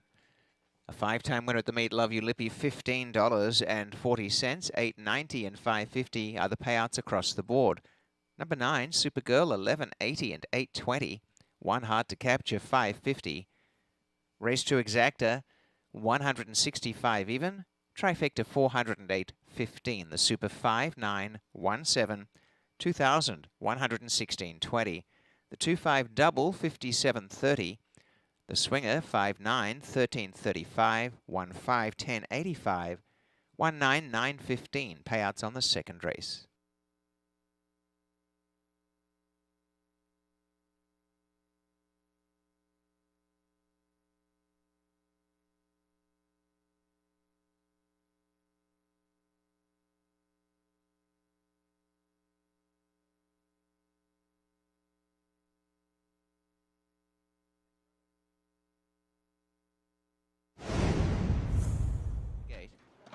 Locked. Off they run, a very good start. Love You Lippy's come through for the lead from Supergirl. Tabloid Material away pretty well as Love You Lippy clears them comfortably. Supergirl quickening. Up on the inside, Garnet and Gold with Prima in the centre. Super Sundays on their outside. Tabloid Material's dropped back a little bit. Over on the inside is Old Blondie. Symbol caught the centre and 3 lengths away last, Hard to Capture. Love You Lippy by 1.5 being tagged by Supergirl. They run into the turn, 2.5 to Prima Super Sunday, about 2.5 again to Garnet and Gold. And in behind them, Old Blondie, Symbol Court, Tabloid Materials well off the pace and Hard to Capture's winding up, although last. They go inside what is the 5/16 to the quarter with little change up front. Showing the way is still Love You Lippy. Supergirl pushing in seconds within 1.5 lengths. 3 lengths away, Prima and Super Sunday. Top of the home stretch and Love You Lippy kicks on again. And Love You Lippy bounding out to lead by about 2 or 3 lengths to Supergirl, Super Sunday, Prima, Old Blondie and Hard to Capture. And Love You Lippy at the 16th pole. Going on for a win here. Love You Lippy never had to look back. And Love You Lippy gate to wire by 2 3/4. Supergirl, Hard to Capture, Super Sunday next for Old Blondie and Prima, 1-4.89.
There is the race 2 run through, the finish order.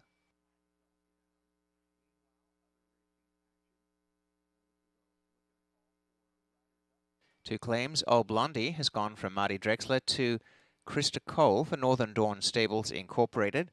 Tabloid Material from Kevin Attard back to Devin Gittins and Bruno Schickedans.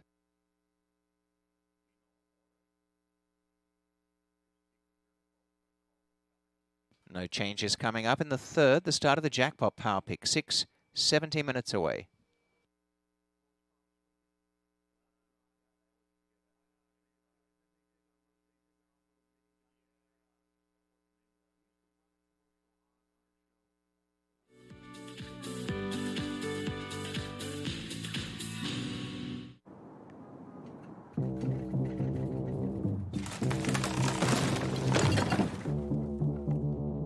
If I cut my hair, hope I grow it long. Got no necktie like way before. If I wear it straight, will they like me more? Like those girls on front cover. I don't want no struggles, I don't want no fears. I don't want no struggles, I don't want no fears. Now time I raise myself and soul.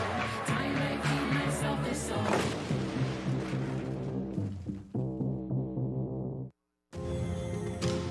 When I think New Holland, first word that would come to my mind, I would think success. I think without it, for me, the success isn't there. Whenever you deal with somebody so long and they take care of you, you remember that. New Holland builds products that will continue to evolve and make the farmer more efficient, that can produce food for the world. Love horse racing? HPIBet.com is Canada's leader in online horse betting. Access thousands of live races from hundreds of tracks worldwide instantly. Enjoy the most advanced betting tools like AI Smart Picks and exclusive cashback rewards you won't get anywhere else. Join today and get up to $100 in free bets. Get the ultimate horse betting experience with HPIBet.com.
Well, for the last 2 or 3 weeks, Lisa and I have preached, and we didn't take our own advice. Horses in form. And even that, I still was reluctant to pick the winner of that race because it was such a big move up in class for Levi Lippi, but easy win at 6-1. And what I tell you about this rider, he's quite fun to watch. And I think we have a whole bunch of new riders, some brand new, some that we don't see very often.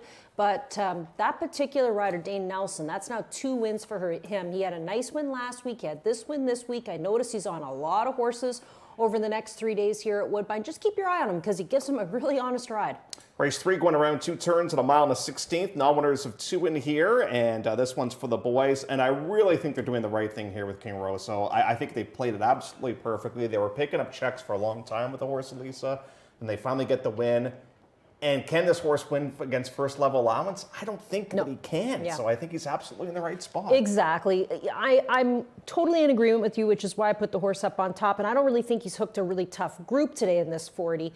Now, a couple things about him. Took him forever, like you said, to break his maiden. But in that time, those 18 starts, including the win, he was able to make 150 grand. Yeah, I mean, yeah. that is phenomenal money for not winning any races and then getting the pot in the last race at a mile and a 16th on the main track. Now, that was a transition. He had been racing on the turf course here, and then he switched back over to the main and he got it done. Now, that race also becomes significant because the third place finisher, Royal Presence, who's a Chiefswood horse, came out of that race to win last Thursday night for Sean Smullen in a maiden special weight. So the race gets a little bit more shinier on paper now that you see the drop.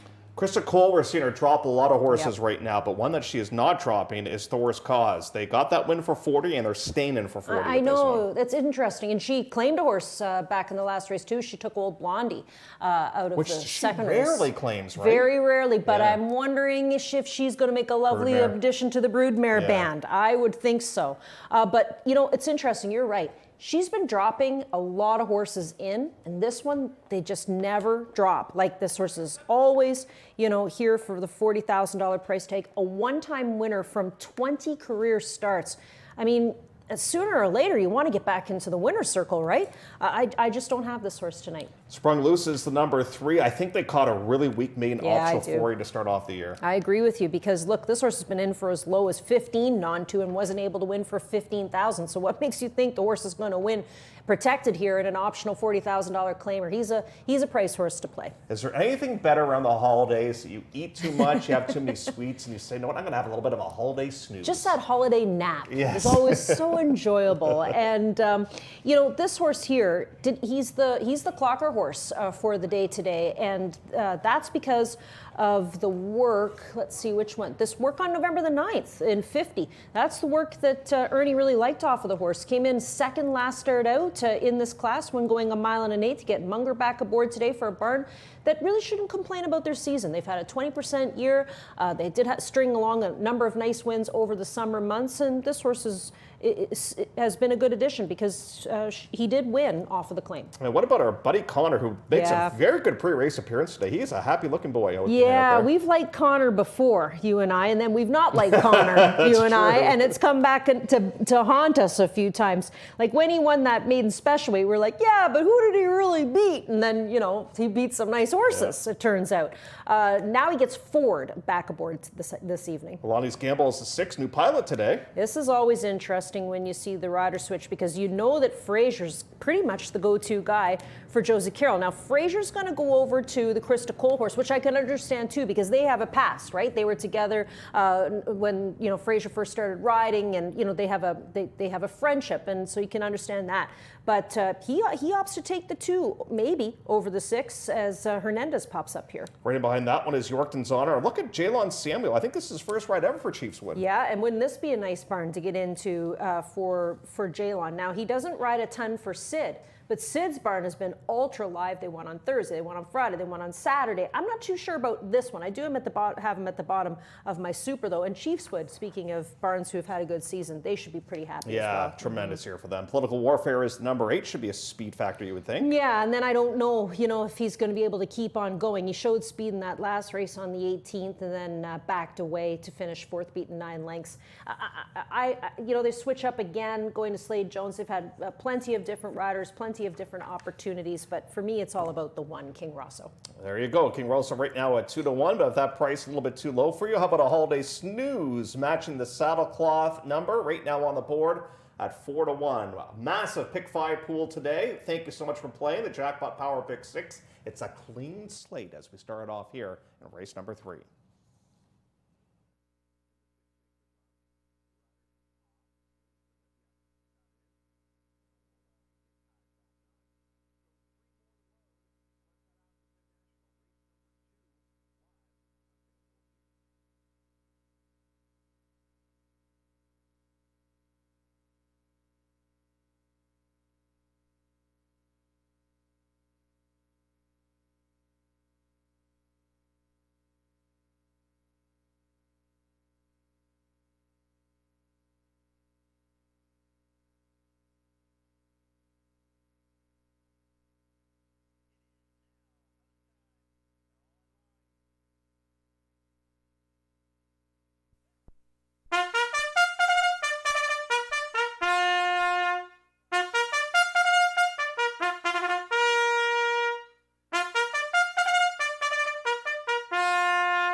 Call to post race 3, and there are no changes. They're headed to the start of the jackpot par pick 6 at a mile and 16.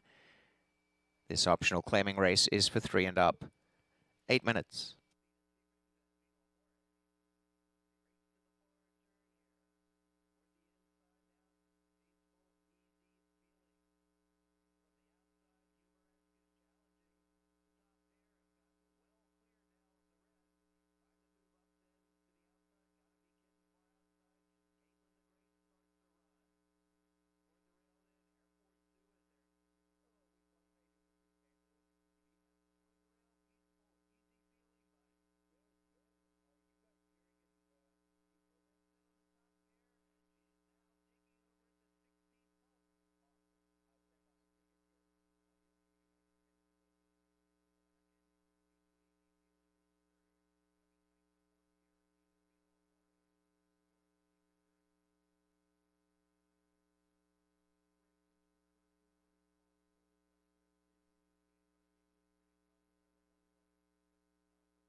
In the post parade, here is the field. Number 1, King Rosso, is owned by Alan Bill Alwelling and is trained by Kevin Attard, jockey Pietro Moran. 2 Thor's Cause for Joe Pignatelli, along with Spirit's Path Management Incorporated and Alan McMullen, Krista Cole trainer, jockey Fraser Abley. 3 is Sprung Loose for Kyle Sharman, owner-trainer with Jeffrey Alderson. Sekyun Chung, owner of 4 Holiday Snooze, the trainer Danny Yu. On board is Ryan Munger. To number 5, Connor. Zarrell Ford with the ride for Julia Carey Barn and owners Ken Lee, Dennis Mitchell and Twin Bullet Stable. 6, Lonnie's Gamble, races for Josie Carroll, Ivan Delos with Rafael Hernandez. Number 7, Yorkton's Honor, trained by Sid Attard, Chiefswood Stables Limited owner, the rider Jalon Samuel. And number 8, Political Warfare for Margaret Seeley, Sylvester Olivier, and Slade Jones. This field headed to the mile in 16, 5 minutes, race 3.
2 minutes.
On post time, loading is King Rosso down to the inside gate.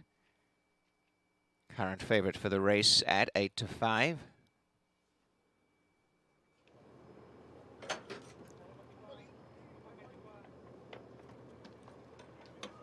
Connor has gone in. Thor's Cause to gate number 2. And further across comes Lonnie's Gamble. This race, 1 mile and 16 down to the wire, a circuit of the track. And joining the line is Sprung Loose. Yorkton's Honor stands well. Holiday Snooze to gate 4. And Slade Jones will complete the line with Political Warfare. Stand by for a start. Political Warfare has gone in. They're set to run. Track cleared now. And they're off. And as they break, a good beginning, showing speed is Holiday Snooze, bidding for the lead with Connor. And driving at their girth is out wide, Political Warfare. Handy on the pace, Yorkton's Honor. And they got away from King Rosso, and then Thor's Cause. Out wider is Lonnie's Gamble. Last of all out the stretch on the rails, Sprung Loose. Political Warfare got across to the inside and dashed out in front, 2 lengths to Connor. A length away third, Holiday Snooze, moving up on the inside of Yorkton's Honor. A break of about 2 to Sprung Loose, King Rosso. Around them goes Thor's Cause. A length away last is Lonnie's Gamble. About 6 lengths covers the field. Racing up the backstretch in front, it is Slade Jones and Political Warfare by a length and a half to Connor. Similar margin, Yorkton's Honor. Holiday Snooze moving through again. 1 to Thor's Cause. Tracking ground is Sprung Loose on the inside. King Rosso's next to last. And last is Lonnie's Gamble.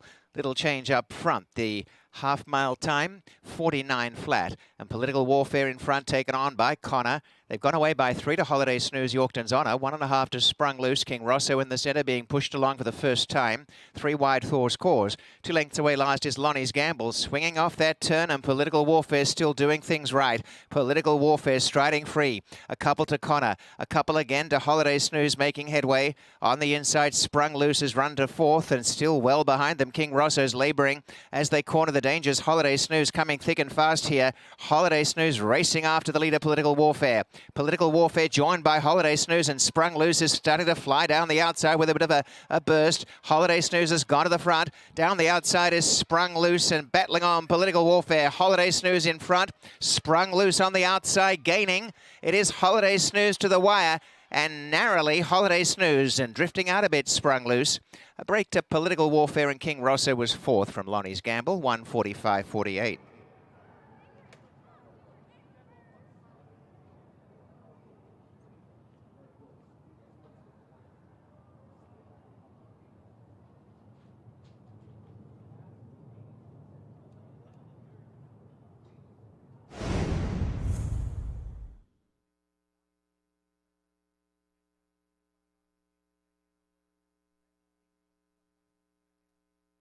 The winner is 4 Holiday Snooze over 3 Sprung Loose, 8 Political Warfare, and 1 King Rosso, 4:3.81. First quarter in 24 flat, the half 49, 3 quarters 1:13 and 1. The mile 1:38 and 3. The time is 1:45.48.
Heading to the winner's circle, Holiday Snooze, a 2-time winner.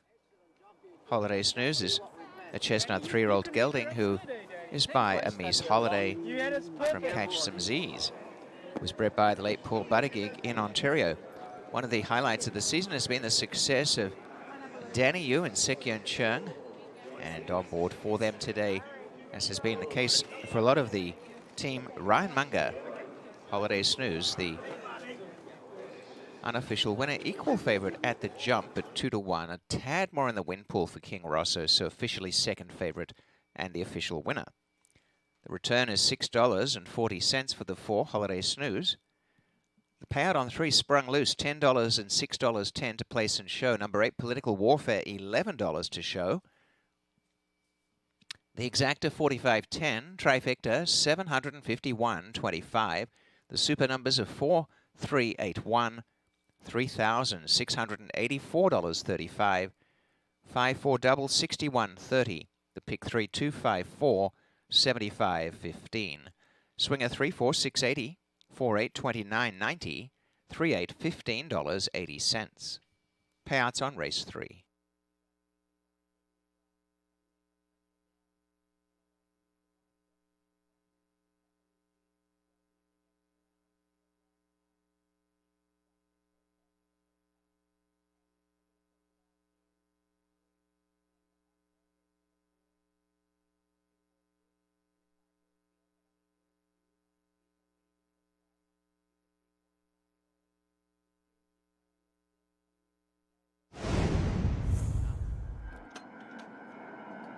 They're off.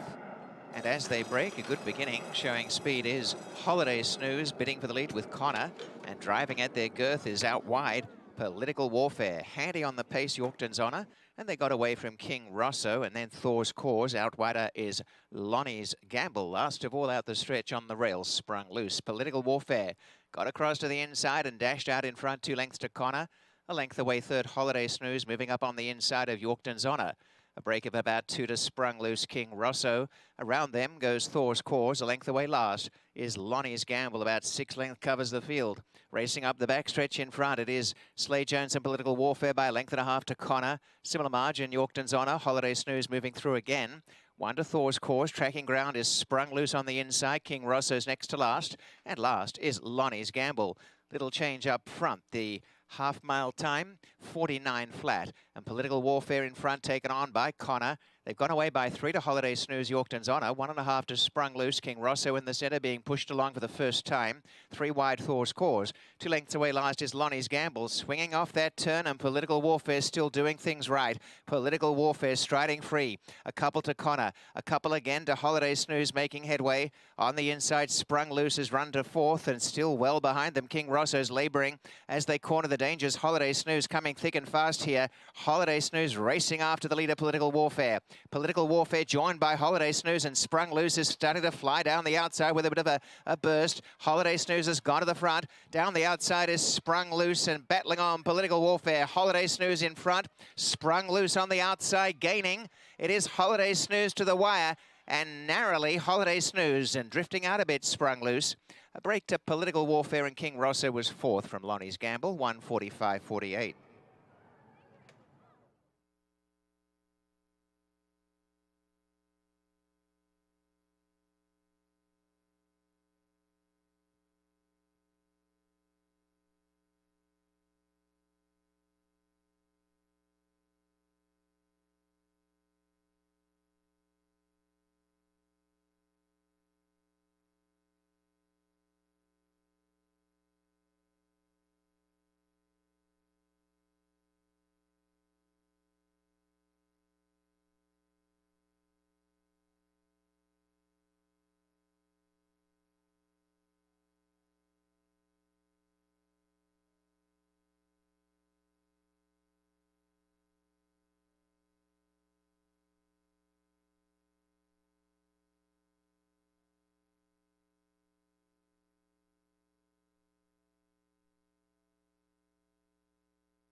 Third race finish order.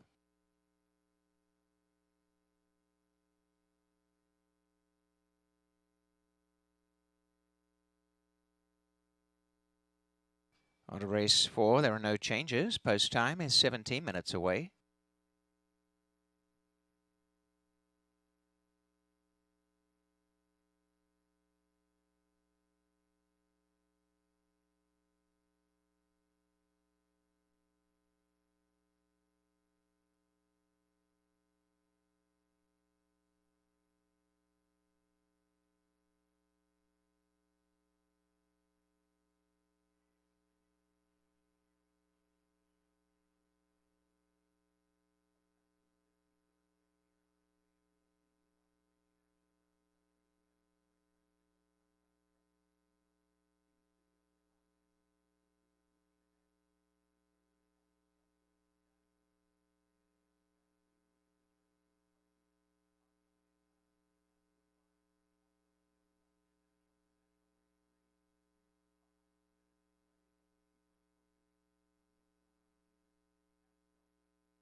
The Clocker Report does not disappoint as Holiday Snooze took a ton of action and pulls off the victory. And a couple of favorites have not run up to par here tonight that we thought would. And maybe 'tis the season that, you're going to get some favorites are a little bit overbet, a little bit on the fatigue side of things, and weren't able to have great success. But speaking of great success, we strive for that when it comes to the pick four.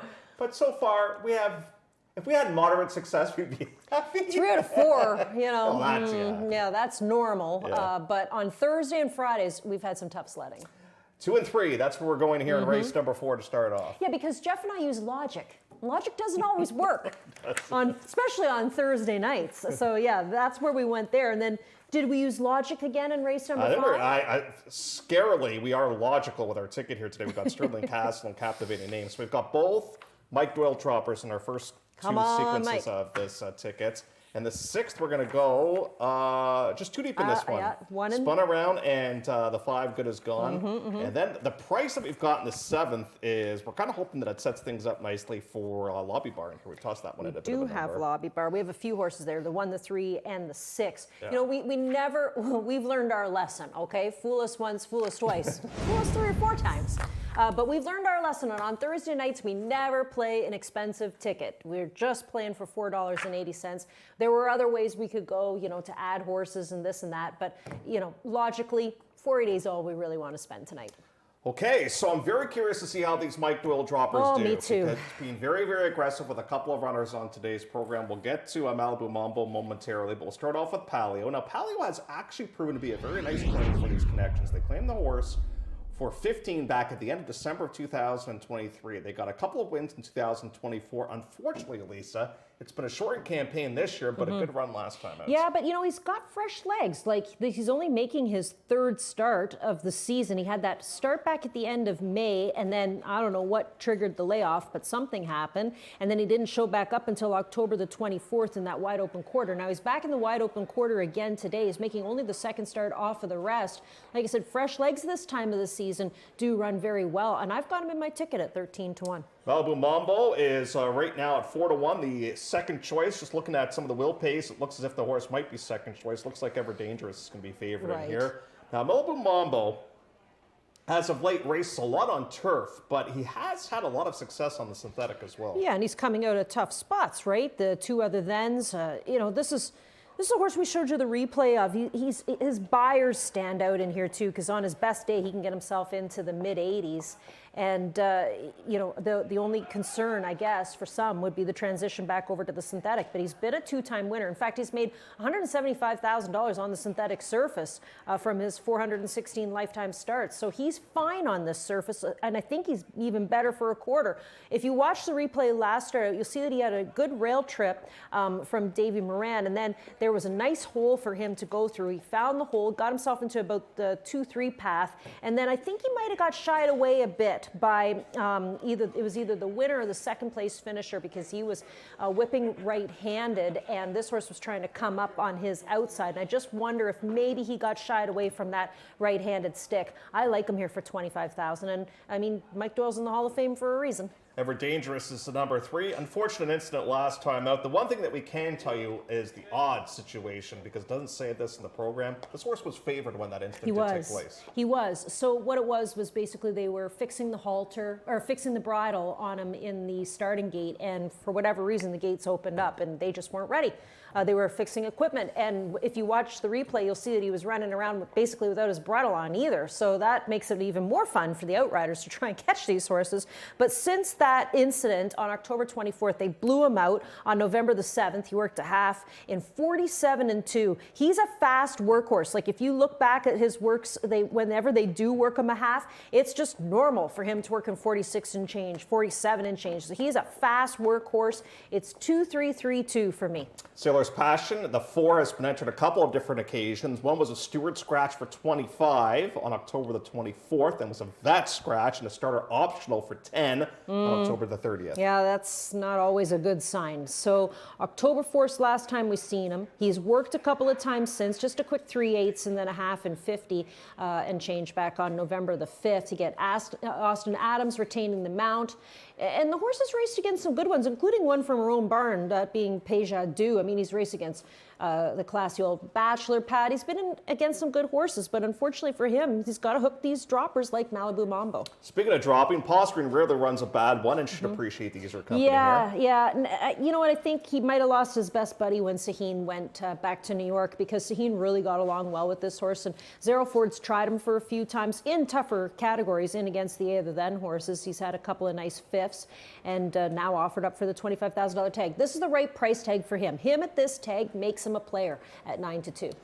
Lasting Silence has had an unbelievable campaign, Yeah. but the one consistent has been Rafael Hernandez. Yeah, and and he's guess elsewhere. where he is? Yeah, he is not with this horse. He's going to the 3, Ever Dangerous. And, you know, as Juan Flores was riding Ever Dangerous last start out, and so he's going to take the 3. And this is something that concerns me a little bit, is that Rafi's hopped off of the 6. But the replacement rider's not a bad rider either, that being Pietro Moran, who's battling it out for top spot between Rafael. So, you know, Barnes had a great year. Horses had a great campaign, 4 for 7. Wow. Warren Charge got a pretty crafty ride last time out from Jalon Samuel to pull off the victory. But he's a good grass horse. He's a 3-time winner on the lawn. So all 3 of his career victories have happened on the grass. He has yet to win on the synthetic surface. He just seems to be more of a guy who likes the grass. But, you know, he has been okay in $15,000 claimers when competing on the synthetic. And the second Trexler horse in the field is the 8 See My Meister. And this is where we find Flores. So Flores was aboard Ever Dangerous last start out when the incident happened, and now Flores is going to go over to the 8, which is interesting.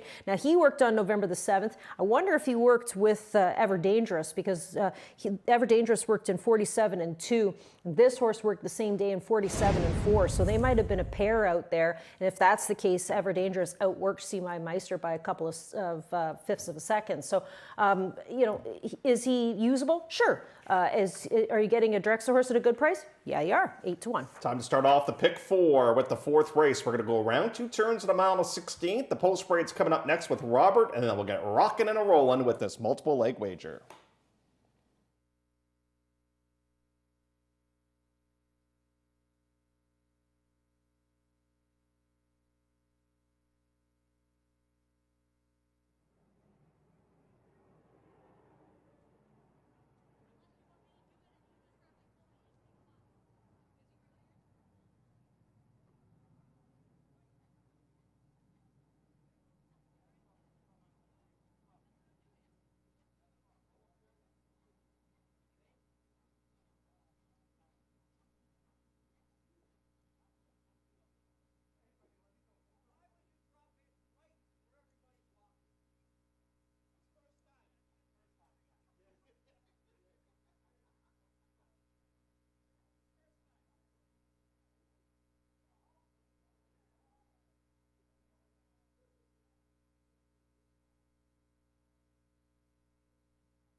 It is the call to post, race 4. There are no changes, and they'll go a mile into 16. This race for the claiming 3-year-olds and up will be getting underway in 7 minutes. Headed now to the post parade.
In the post parade, here is the field. Number 1 is Paleo.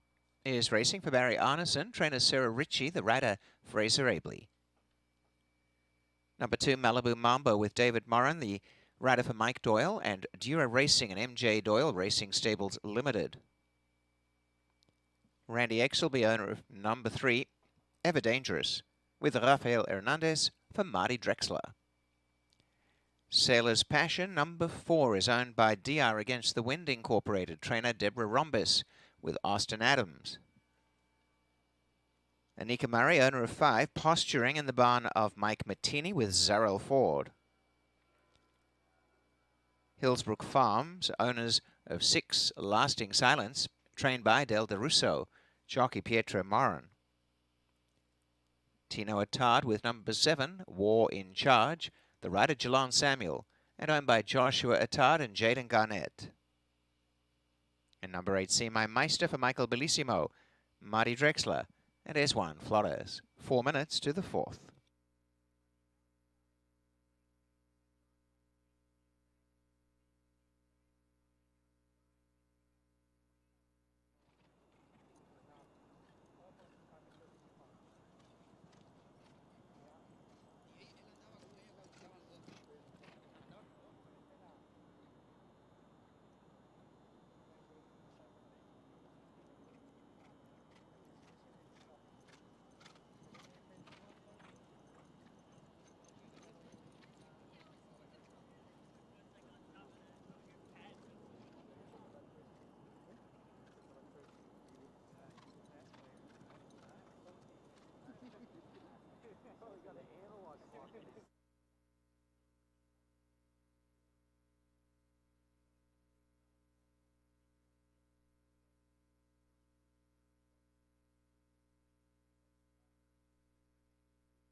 And 2 minutes to a start.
Now we're on post time. They're being called up for a start. Paleo has drawn the rail. Going forward is Posturing.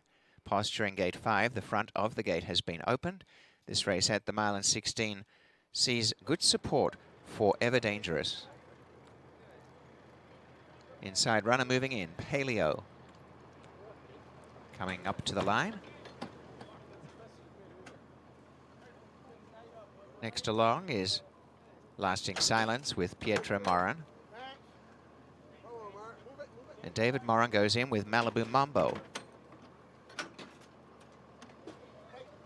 Those two runners, both last start winners. Next along is Ever Dangerous. Comes to the gate. War in Charge. Sailor's Passion. And to the outside, See My Meister.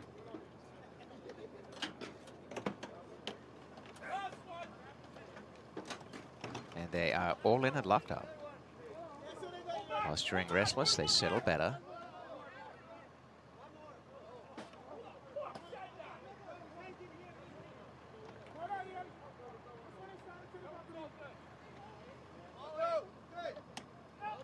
Away they race trouble. Oh my goodness, we've lost the rider of War in Charge.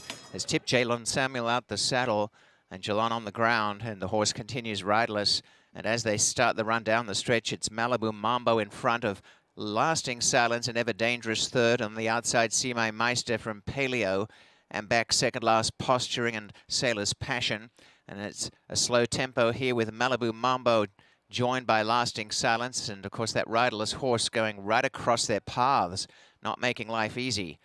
Ever Dangerous is on the inside, sharing third with See My Meister. A length and a half's break to Paleo and Sailor's Passion, and last of all is Posturing.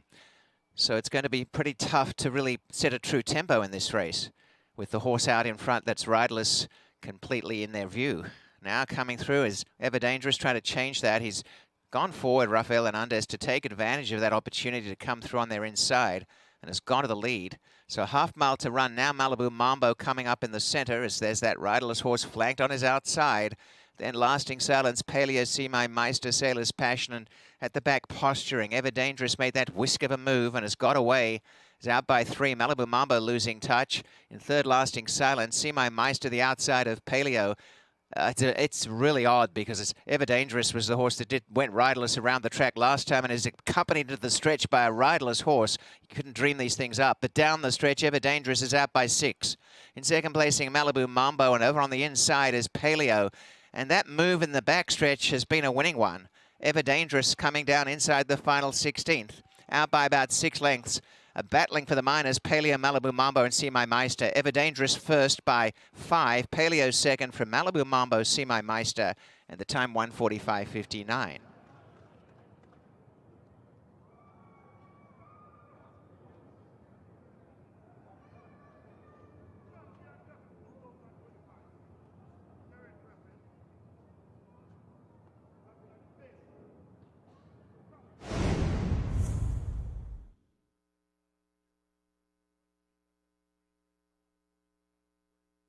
An inquiry into the start of the race involving number 7, and that is War in Charge, who dislodged Jalon Samuel soon after the break, went over the top and landed on the ground. So that is now underway. Unofficial result is 3. Ever Dangerous first, 1 Paleo second, 2 Malibu Mambo third, and 8 See My Meister was fourth. 3:1:28. Well, the times were 25 and 3, 51 and 3, 1:15. The mile 1:39 and 2, the time 1:45.59.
The inquiry sign has come down.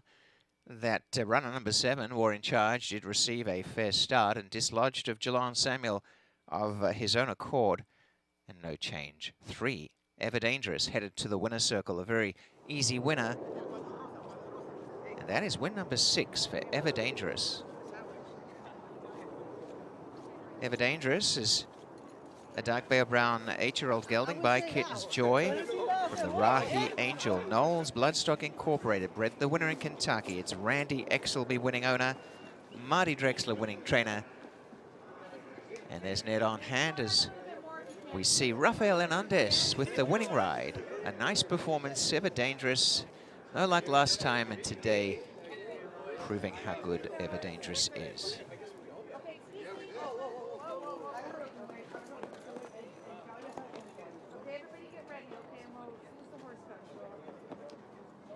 Okay, here we go.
It is official. Here are the prices. The winner was Popular, Ever Dangerous, paying $4.30 for the win.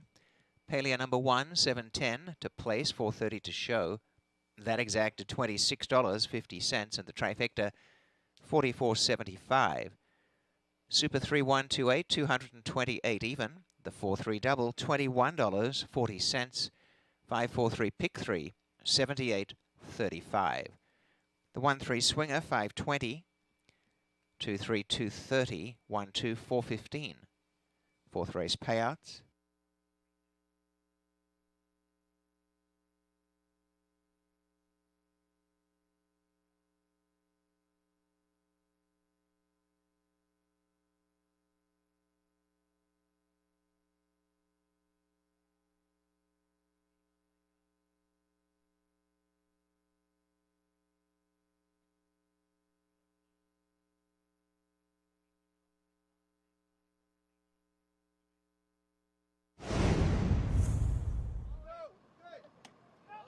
Away they race trouble. Oh my goodness, we've lost the rider of War in Charge. Has tipped Jelon Samuel out the saddle and Jelon on the ground, and the horse continues riderless. And as they start the run down the stretch, it's Malibu Mambo in front of Lasting Silence and Ever Dangerous third. On the outside, See My Meister from Paleo, and back second last Posturing and Sailor's Passion. And it's a slow tempo here with Malibu Mambo joined by Lasting Silence, and of course that riderless horse going right across their paths, not making life easy. Ever Dangerous is on the inside, sharing third with See My Meister. A length and a half's break to Paleo and Sailor's Passion, and last of all is Posturing. So it's going to be pretty tough to really set a true tempo in this race, with the horse out in front that's riderless completely in their view. Now coming through is Ever Dangerous, trying to change that. He's gone forward, Rafael Hernandez, to take advantage of that opportunity to come through on their inside, and has gone to the lead. So a half mile to run now. Malibu Mambo coming up in the center as there's that riderless horse flanked on his outside. Then Lasting Silence, Paleo, See My Meister, Sailor's Passion, and at the back Posturing. Ever Dangerous made that whisk of a move and has got away. Is out by 3. Malibu Mambo losing touch. In third, Lasting Silence. See My Meister, the outside of Paleo. It's really odd because it's Ever Dangerous was the horse that went riderless around the track last time and is accompanied to the stretch by a riderless horse. You couldn't dream these things up. But down the stretch, Ever Dangerous is out by 6. In second placing, Malibu Mambo, and over on the inside is Paleo. And that move in the backstretch has been a winning one. Ever Dangerous coming down inside the final 16th. out by about 6 lengths. Battling for the minors, Paleo, Malibu Mambo, and See My Meister. Ever Dangerous first by 5. Paleo second from Malibu Mambo, See My Meister, and the time 1:45.59.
The finish order from race 4.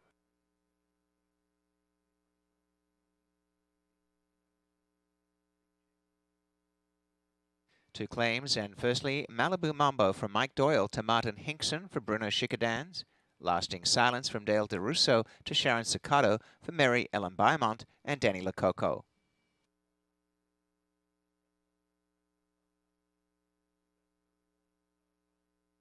No changes, race 5 in 16 minutes time.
You know what Ever Dangerous wants for Christmas? What? Just a non-eventful race. Yeah, that would be fun, right? Wow. But I'll tell you, what a move by Rafi, too, down the backside. He kind of rolled the dice by saying, you know what? Maybe the best time for me to go is now. And and maybe the riderless horse kind of kept that horse motivated a Well, little it bit. just happened to be from his own barn. So, you know, No, sorry, it wasn't. Horse. It wasn't. Sorry, it was a Tino horse. But yeah, the riderless horse, just to me, spooked everything yeah. because Yep. you just don't know what to do. And not only that, that's just shows you what these horses learn. Like they know exactly what their jobs are. He still wanted to be a part of the race. He never at one point in time said, you know what, I'll just veer off here to the right and go to the outside fence. He still wanted to play. I mean, a couple claims in that race as well, which is interesting. Malibu Monster claimed, I thought he was pretty disappointing there, and Lasting Silence claimed as well. So let's get to the fifth now, starting off the back half of the card. These are 15 claimers, non-winners, and 2. We're going to go 6.5, and here's a look at Drake Drive. Was able to wire them last time out. There's quite a bit of speed in this race when you take a look at it. The 1, the 2, the 7 are all going to want to be forwardly placed. Drake Drive went straight to the point and kept on going back on October the 30th to get the maiden win out of the way. And instead of dropping the horse in off of the maiden win, they're going to stick around at the same price tag, $15,000, and go the same distance as well. Well, here's the other speedster in the race, at least one of the other few speedsters in this race. This is the number 2. This is Tiger Town. The only thing with Tiger Town is he'll show you that speed, but he can't keep it going. Kind of like Come On Big Lou in race number 1. He's very similar. Like he broke his maiden gate to wire in May of this season, and the non-winners of 2 have just been, it's been fairly tough for him. He even last start out raced against non-winners of 3, so he was above his head. Now he's back down to non-winners of 2. He'll be a speed player. Whether or not he can hold on is another question. But if you want to look at the Rafael Hernandez impact, look at the odds this horse has gone off at, and look at the amount of money the horse is taking. That's true. Here. 17 to 1, 15 to 1, 12 to 1, and he's 5 to 1 with Raffy. I'm calling it the Raffy effect. I always find it interesting when he goes to ride for these smaller outfits, like Joe Russo comes to mind. He won 2 races in a row with Dissectologist, and now he's going to ride for Coriat for the first time as well. Number 3 is Pinboy, and you're thinking that maybe this could set up nicely for this horse. I'm thinking that because, there's a lot of speed in this race that we talked about, the 1, the 2, the 7, and if the speed folds, then this 3-horse might just be licking his chops at the back of the pack. I mean, he was 6 lengths out of it when he got that win against Maidens for $25,000, and he beat Chambers, and I know Chambers came back to win, and I think it was for $15,000. So the price tag is right. He does get Ryan Munger here today. This is the first time he'll have Ryan in a while. He hasn't had him since last December, but I just wonder if he's going to be able to pick up some pieces here in this race. Well, you look at Yoda, Elisa, he has been pretty much in every class that we have here. No kidding. Yeah, like pick a spot and stay there. Like they only took him for $7,500, and he's been everywhere between maidens for 10 and optional 40, non-winners of 2. Like even last start out, he tried the A other than. That is way too tough for this horse to race against Dark Screen, who we're going to see coming up in a stakes event tomorrow. So yeah, now I think realistically, $15,000 is good. You might even want to go in for a little bit less in the next 30 runs. Alpha Caden, every time he looks back, it's a different pilot. And that's the theme for him yet again here today. Okay. You saw what Dane Nelson was able to do back in race number 2 with Love You Lippy. This is a rider that's really caught my eye. Now, he's going to get aboard this horse for the very first time. The only thing I don't like about him, Jeff, and I don't recall this before, he has not stopped swishing his tail in the paddock. Like, he looks a little PO'd, if you ask me. He just hasn't really given up with this. It's looked like a bit of a helicopter out in the paddock. Did knowing lose his best friend when he won, do you think? Yeah, he might have, because the nominators at 2 for 15 just didn't work, and Willie's not giving up. He wants to try 15 again, and he'll employ Austin Adams, who was aboard for the maiden score. I'm going to take a shot with Sterling Castle. Yeah. There's a bunch of horses coming out of that race on Sunday that look pretty live as well. Yep, I'm taking a shot with them too. They took him for 15 from the barn they love to pick on, and they were able to get a win for $25,000 at first asking with a 73 buyer speed figure. Like, this horse really moved up. The best he could do before, in his latest starts, were in and around the mid 40s, but he gave you a huge 73 with that victory. He's from a barn that knows how to win races, and they're offering him up for the right price tag. You broke your maiden for a quarter, you're back for 15. He should be in a winning position. Actually, I put Sterling Castle second. I put Captivating Name on top. Oh. You've got Sterling Castle on top. I do. And I've got Captivating Name on top in here, although I was a little bit disappointed with the dropper that we saw from this barn. Yeah, I know. I put this horse in for second because of the all-time low price tag of $15,000 with Moran sticking around. And Ride for the Purse is the number 9. It's just been a tough go ever since breaking his maiden first time out. Yeah, there's a lot of horses in here that may have lost their best friends when they broke their maiden, and this guy won his very first lifetime start as a 2-year-old, and you're thinking to yourself, okay, I think I got myself a nice horse. Let's go in the Bull Page. Let's go in the Frost King. And now here we are for $15,000. Just hasn't really materialized for him. Back half of the card begins here with race number 5. It's coming up in about 9 minutes, and we wish you all the best of luck.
to the track, race 5, and there are no changes.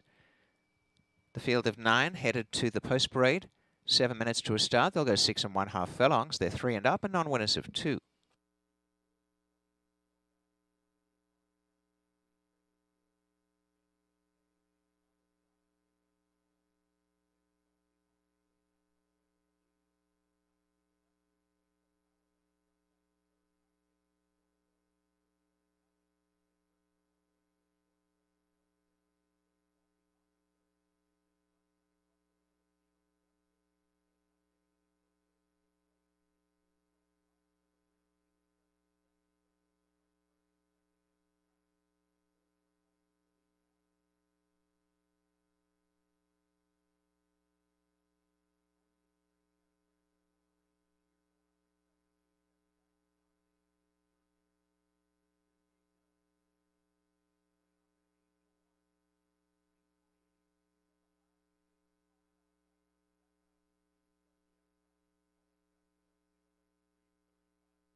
Into the field, we take a look at the post parade number 1, Drake Drive, Dublin Farm, and Michael Barato owners, Darren Glennon trainer, the rider Jose Campos. Number 2, Tiger Town, with Rafael Hernandez, who is on board for John Coriat and P413 Racing. Pinboy number 3 for Wallace Standardbreds Incorporated, Jack Darling Stables Limited and Partners, trained by Rene Kierans. The rider is Ryan Munger. Carlos Grant, owner-trainer of number 4 Yoda, with Jason Hoyt. 5, Alpha Caden for Radcliffe Racing Stable. Trainer Karen Palmer. In the saddle is Dane Nelson. Number 6, Knowing for Tequesta Racing Incorporated Max Stables. Trainer William Armada, jockey Austin Adams. Scrappy Stables, owners of number 7, Sterling Castle, for Esjuan Flores and William Theranos. To number 8, Captivating Name, with David Moran riding for Mike Doyle, C. Scott Abbott, Racing Stables Limited ownership. And number 9, Anika Murray, the owner of Ride for the Purse, trained by Mike Mattini with Zarrell Ford. 4 minutes.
minutes to place your bets.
Let's check the betting. A minute to post time. 5-2 favorite is Sterling Castle. 9-2 for Tiger Town. So the others at the bottom there are getting support. Numbers 8, Captivating Name, 4-1. 9, Ride for the Purse, 7-2.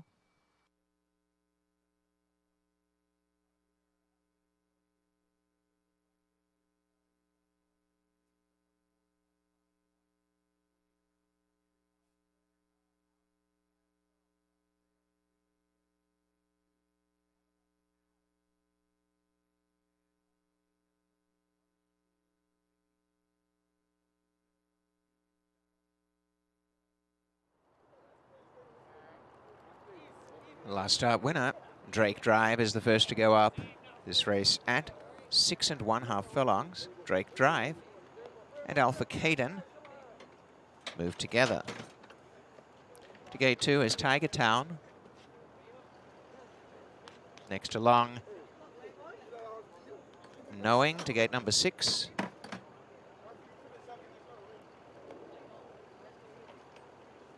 Moves in for Austin Adams. Pinboy into gate 3. Will come up later. Sterling Castle has gone ahead.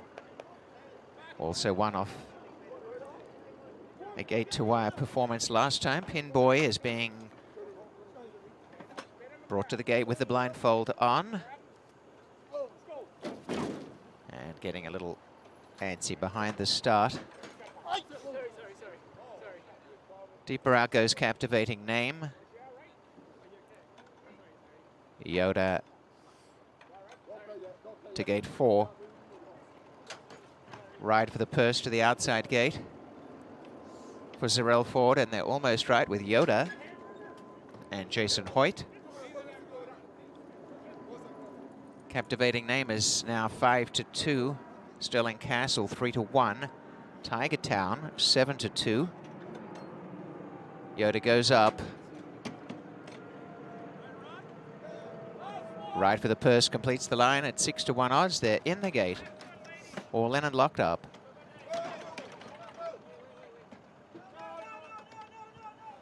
On their way, bobbling the break was Pinboy. Best into stride in the center, away well, Yoda, and showing up towards the inside now is Drake Drive to swoop for the lead. Drake Drive takes over from Yoda. Alpha Caden is right on their hammer in third, and on the outside, Sterling Castle goes back to fourth after beginning on terms. Driving up the inside, Tiger Town, a length and a half to Pinboy's made headway. Knowing is third last from Captivating Name, and last on the inside, Ride for the Purse. Drake Drive shows the way by a length to Yoda. Alpha Caden third. Tiger Town the inside. Sterling Castle midfield from Pinboy Knowing. On the inner, Ride for the Purse, and out wide a Captivating Name as they go to the 3 furlongs. Racing with the lead, Drake Drive by a length. In second placing, Yoda. Alpha Caden the outside. Making ground is Sterling Castle gradually. Pinboy tacks on the inside, Tiger Town. Ride for the Purse making headway as they corner. narrowly. It's Drake Drive. Yoda pinching ground. Alpha Caden bore out a bit. Tiger Town to the rail. And down on the outside, Sterling Castle. But Drake Drive shuffles away again. And right out wide, Captivating Name. Alpha Caden after the leader. Drake Drive from Alpha Caden, Tiger Town. And out wide, a Captivating Name. Here's Tiger Town bursting through in the centre. And Tiger Town's gone to the front and coming away. Down the outside, Captivating Name, but full of run. Tiger Town. Tiger Town by almost 2 to Captivating Name. A show photo ride for the purse is out wide. Alpha Caden weakening. And Drake Drive knowing Sterling Castle. Pinboy all across the track. Yoda at the back. 1:18.56.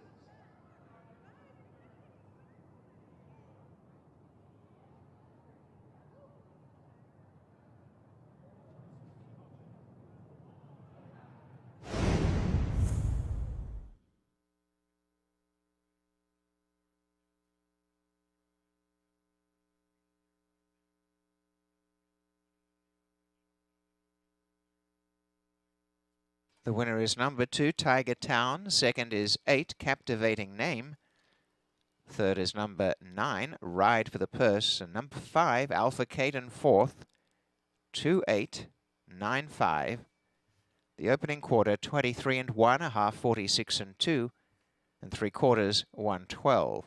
The race time is 1:18.56.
Into the winner's circle is Tiger Town for the second time, and Tiger Town is owned by P413 Racing and trained by John Coriat. A race-to-race riding double for Rafael Hernandez. The colt is 3, a bay by Motown from Crane Beach. Robert Cudney bred the winner in Ontario, Tiger Town.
It has gone official, and here are the prices.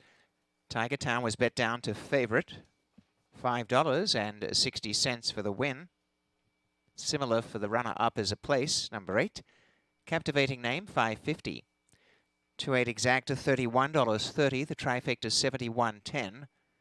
2-9, that's 2-8-9-5 Super, $310.80. 3-2 Double, $22.50. And the pick 3-4-3-2, $26.70. 2-8 Swinger, $3.90. 2-9, $3.85. 8-9, 5 even. Payouts on race 5.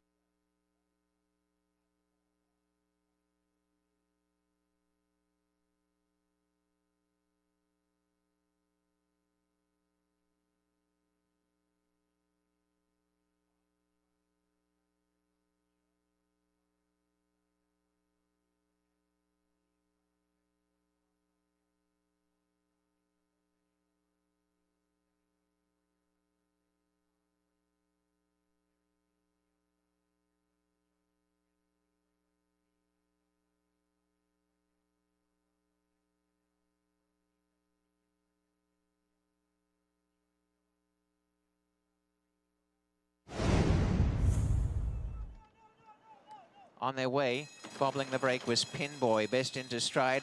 In the centre, away well, Yoda, and showing up towards the inside now is Drake Drive to swoop for the lead. Drake Drive takes over from Yoda. Alpha Caden is right on their hammer in third, and on the outside, Sterling Castle goes back to fourth after beginning on terms. Driving up the inside, Tiger Town, 1.5 lengths to Pinboy's made headway. Knowing is third last from Captivating Name, and last on the inside, Ride for the Purse. Drake Drive shows the way by a length to Yoda. Alpha Caden third. Tiger Town the inside. Sterling Castle midfield from Pinboy Knowing. On the inner, Ride for the Purse, and out wide a Captivating Name as they go to the 3 furlongs. Racing with the lead, Drake Drive by a length. In second placing, Yoda. Alpha Caden the outside.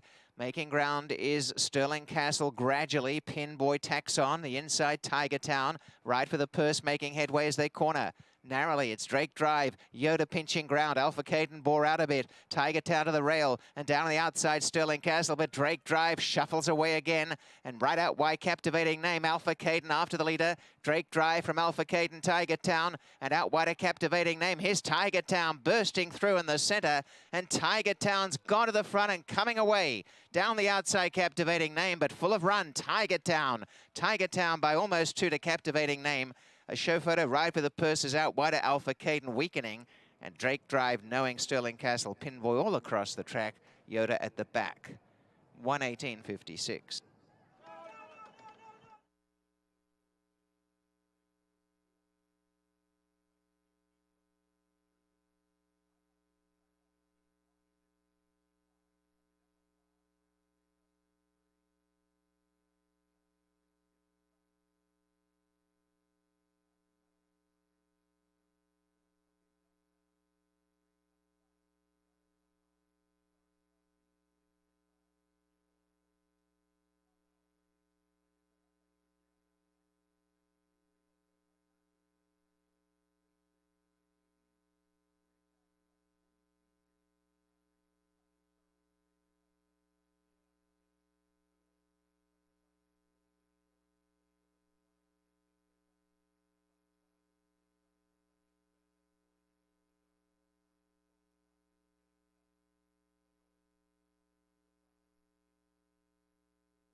Finish order now showing.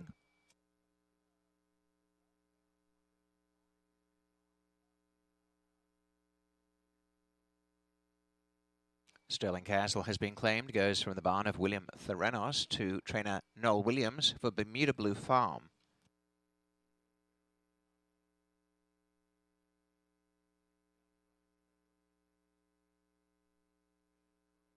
There are no changes for the 6th race. Post time is in 15 minutes.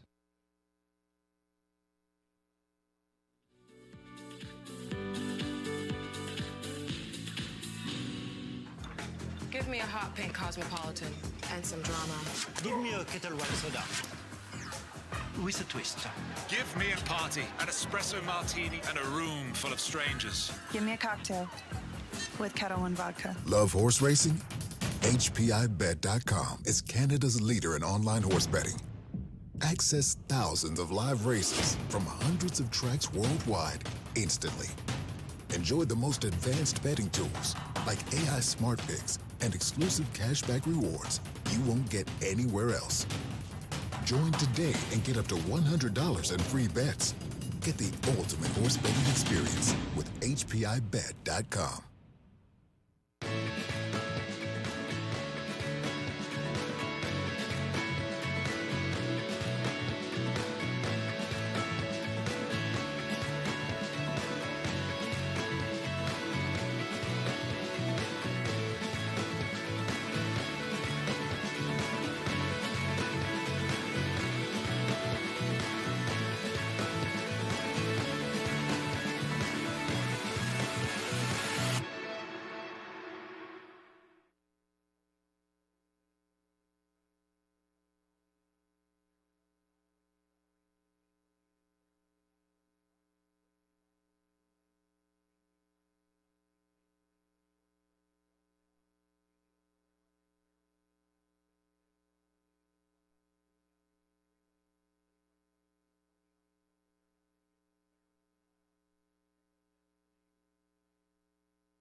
Well, word was clearly out on Tiger Town. I mean, that horse never goes off as the favorite. Hernandez gets aboard, but I'll tell you what Hernandez did there that I think made the difference in the race. He got the horse to rate.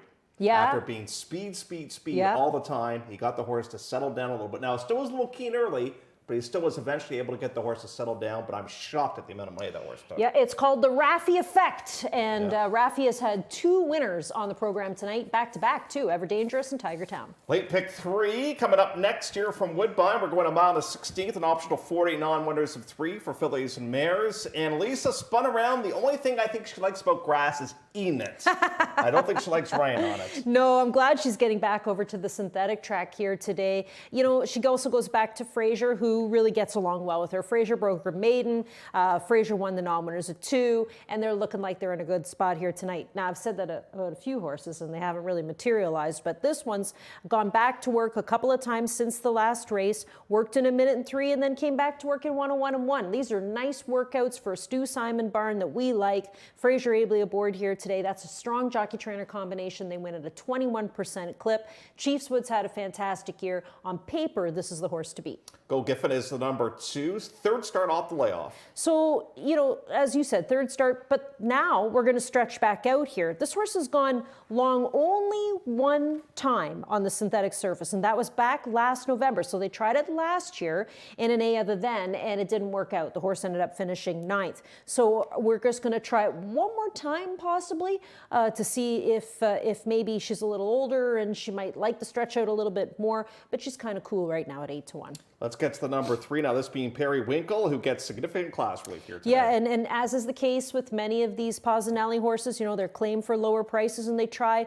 tougher races. This one claimed for $25,000 off of a win against non-winners of 2 and has been trying the 49-3, the A other than, you know, last start out was in the 50-2 and can pick up pieces. if this horse was able to win here today, and I know the horse hasn't won yet for the Connections, but this would be a huge feather in their cap. Has to make the transition back over to the main track. Horse has been racing primarily on the turf this season and has only gone long once before, very similar to the two Go Giffen. Has only gone long once before. It was back in June and was a third place finish. Here's Snatched. I think she really likes the turf, this horse. Yeah, and we were so lucky to catch her a couple of times. You know, we got her for a good payday when she won on July the 17th on the turf. That was a nice win for her, but I don't know about what she's going to think about getting back over to the synthetic track. Her races have pretty much been on the turf. Last 5 races have been on the turf. But she did break her maiden on the synthetic. I kind of like the 5 Good As Gone is back in a route here today myself. Yeah, if you look at her route races, especially the one in August and the one in September, they were both great efforts. One was a nice win over Regal Moment, who came back to win, and another was a second place finish in behind Spun Around, who she has to face here today. I think she's a logical horse to use in your exotics and your exactors, and she could be a giant killer here against the 1. A long time between wins for the 6 Bedazzle Me. No kidding. Nothing in 2024. 0 for 8. 0 for 8 in 2025. So at least she's consistent. Nikita's Gem to 7, 1 for 25, now 1 for 40. Yeah, and you know, that's the thing. She won for 25 and now she's here for 40. So it's a bit of a step up here today, but if there's a barn that's been hot, it's been this outfit, Sittard's barn. This is the final portion of the pick 5, and it does look like the 1 is going to be the favorite come post time, judged by those will pays. We're going to travel around 2 turns at a mile and a 16th. For $63,800. Last chance to play a pick 3 is coming up next.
It is the call to post as we come to the 6th race and on the way to the post parade. A mile and a 16, it's an optional claimer. Fillies and mares, 3 and up, coming to the start in 7 minutes.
Here is the field in the post parade. One is spun around with Fraser Abley for Stuart Simon and owned by Chiefswood Stables Limited. Number 2, Go Giffen. Jockey is Ryan Munger for Jimmy Goodman and the estate of Paul Buttigieg. Trained by Rick Hayashi.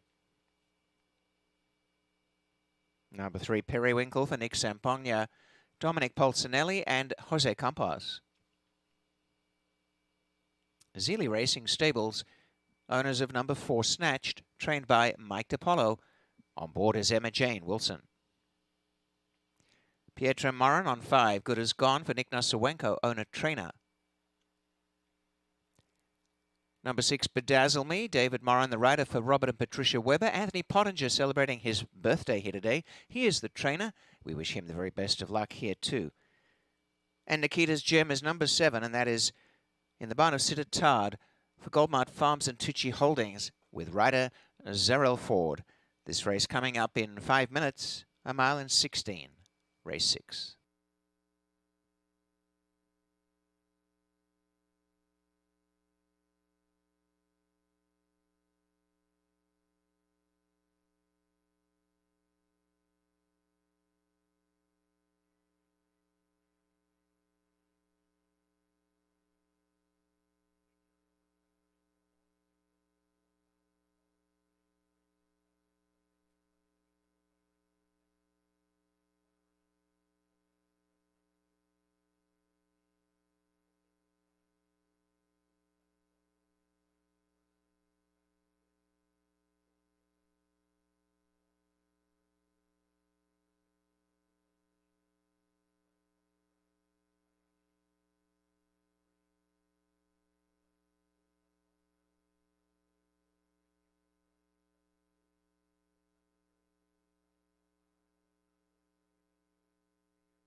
Just 2 minutes to place your bets. 2 minutes.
Now we're on post time, being called forward to the gate. The mile and 16 start. Spun around to the inside. The current favourite for the race, 2-1. 7-2 in the betting is Periwinkle, 3-1 for Good As Gone. 5s for Nikita's Gem. Go Giffen goes up. Periwinkle to gate 3.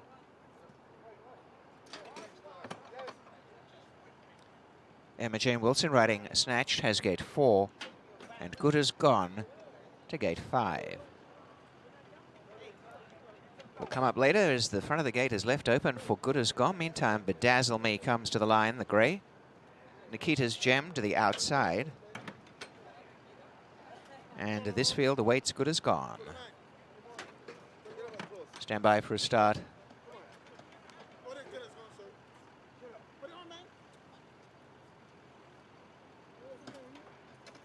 Rider out the saddle momentarily from Snatched.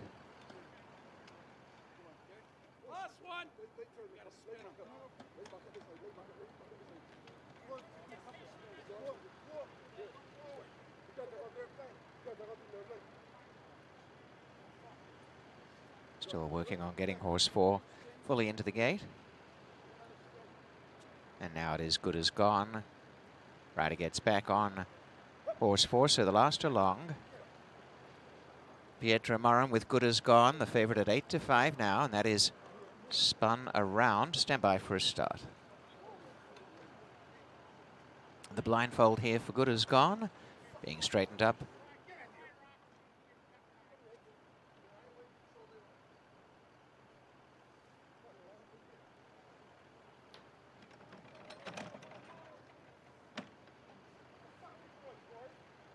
Once again, being led to the line is Good As Gone.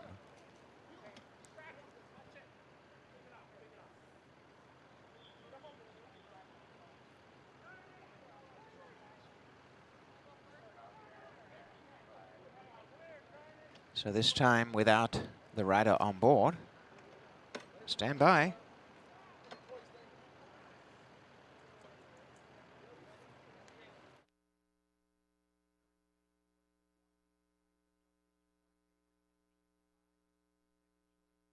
Late scratch, number 5, Good As Gone, is officially out.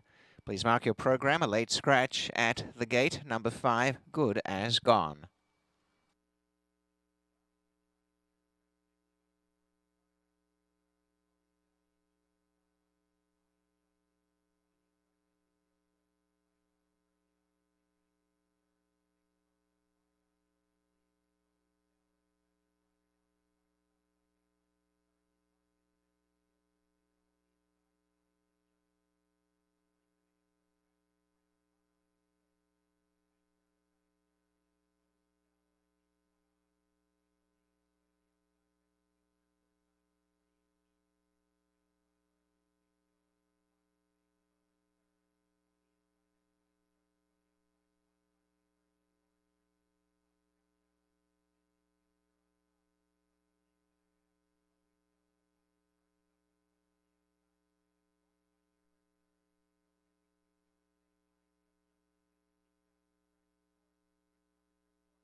So the late scratch of Good As Gone, and even money spun around 2-1 for Periwinkle, and 5s or better from there.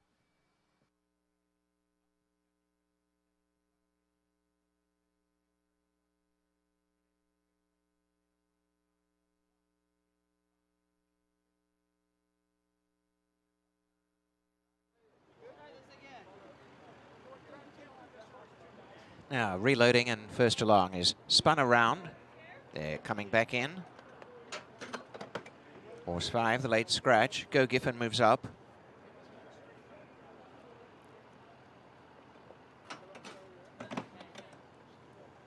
Next is Periwinkle. Gate 4 is snatched.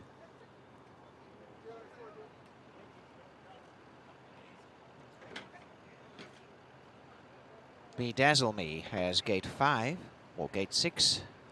The 5 is a scratch. The last along is Nikita's Gem, and they'll be sent away. Ready to run. Locked up. Off and racing, and a good start for Spun Around. Bore out slightly, coming forward, snatched, and Bedazzle Me to second and third. And then Periwinkle, Nikita's Gem, the widest on the inside with plenty of room. Go Giffen. Periwinkle darts towards the inside and goes up after Spun Around, who does manage to lead out the stretch by about a half a length to Periwinkle. A length away third is snatched from Go Giffen. Bedazzle Me and Nikita's Gem is last. Spun Around off the inside in front. Periwinkle the rail. A half behind is snatched. A length and a half. Nikita's Gem caught wide is going up to be fourth from Bedazzle Me the grey. Go Giffen on the inside.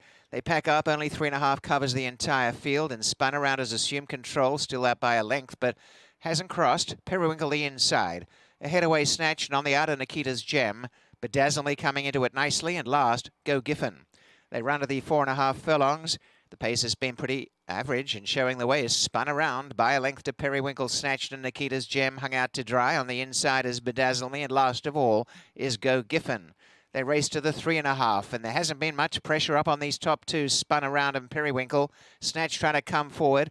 3 wide, Nikita's Gem making a burst, and Bedazzle Me second last, and last of all is Go Giffen. Spun Around is still doing things well. Hasn't been asked, is a length and a half to Periwinkle. Now Bedazzle Me threads a path into second spot and looks a chance. Go Giffen's finishing well as they corner Bedazzle Me up in the centre. Periwinkle the inside chasing Spun Around, and Go Giffen catching ground. Spun Around in front. Periwinkle's chipping away well on the inside, and out wide of Bedazzle Me and Nikita's Gem. Periwinkle on the inside after Spun Around. Spun Around and Periwinkle's hit the front, and Periwinkle scales the rail to victory. Periwinkle and Jose Campos draw off to win 2.5 lengths. Spun Around second, Bedazzle Me third, and Go Giffen fourth. 147.43.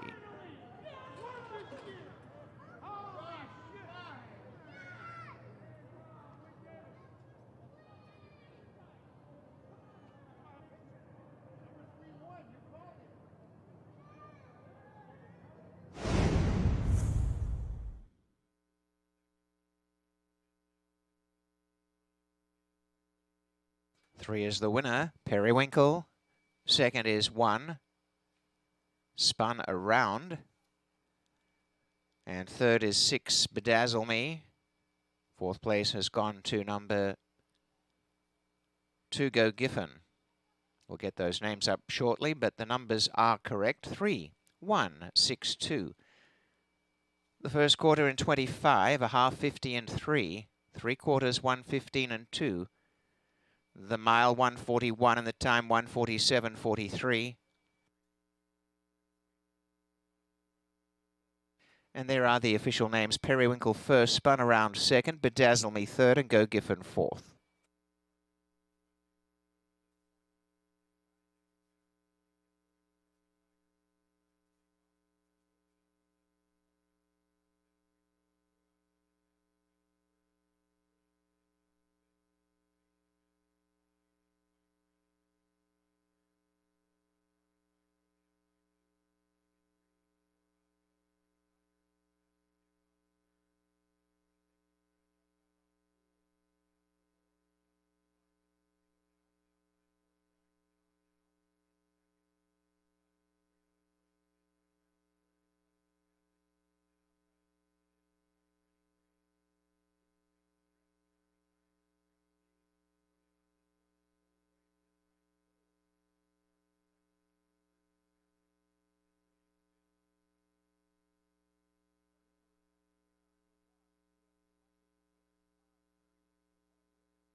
Into the winners list again is Periwinkle for the third time.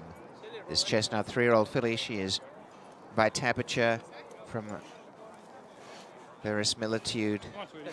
Tall Oaks Farm bred, the winner. The winning trainer, Dominic Polsinelli. Nick Zamponia, winning owner, and the white ride for the win there, up the rail, beautifully written by Jose Campos, Periwinkle. And Periwinkle going into the winner's circle here at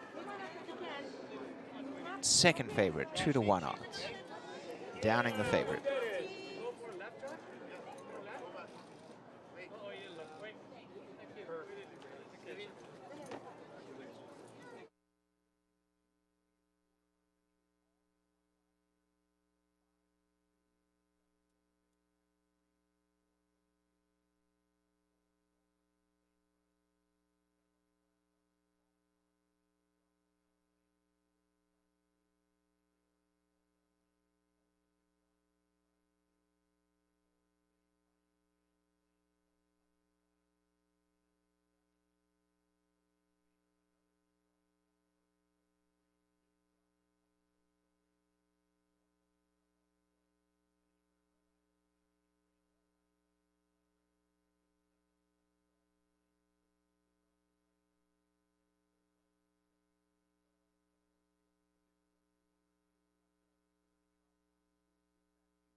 It is official, $6.40, or make that $6.60 for the win.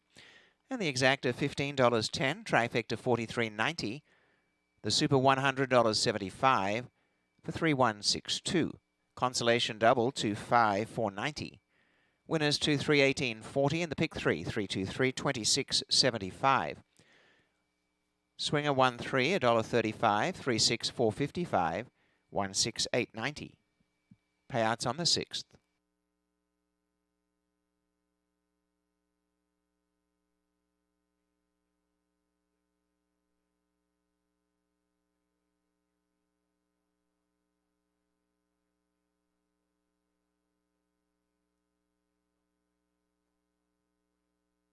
There's the pick 5, $912.55, 54323.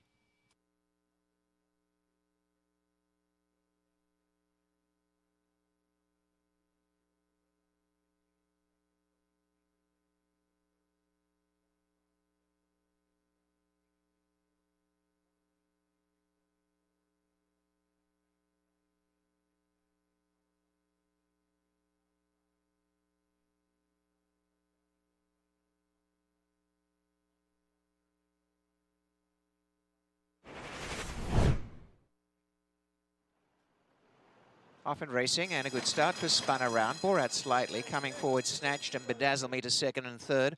And then Periwinkle, Nikita's Gem, the widest on the inside with plenty of room. Go Giffen. Periwinkle darts towards the inside and goes up after Spun Around, who does manage to lead out the stretch by about a half a length to Periwinkle. A length away third is Snatch from Go Giffen, Bedazzle Me, and Nikita's Gem is last. Spun Around off the inside in front.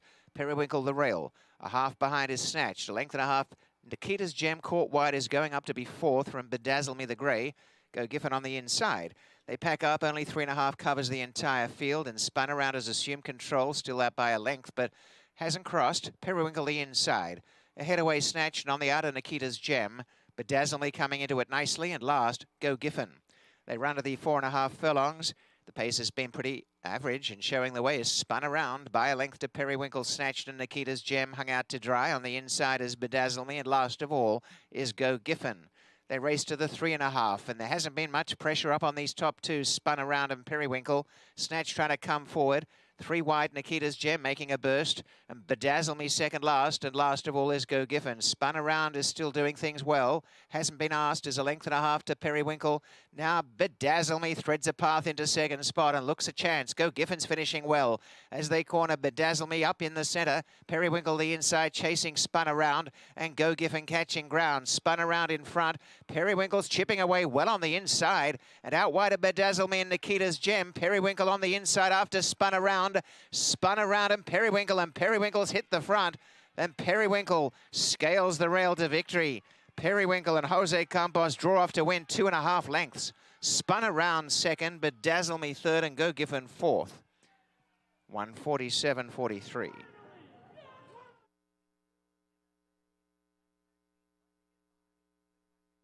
There's the finish order.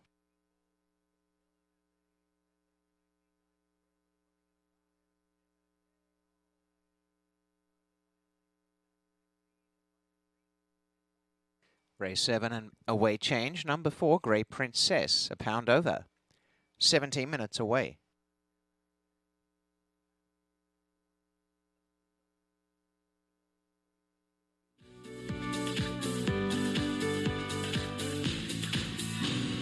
If whiskey could talk, Johnny Walker Black Label would sing with notes of sweet, smooth toffee, rich fruit, and a touch of smoke. Tastes as good as it sounds.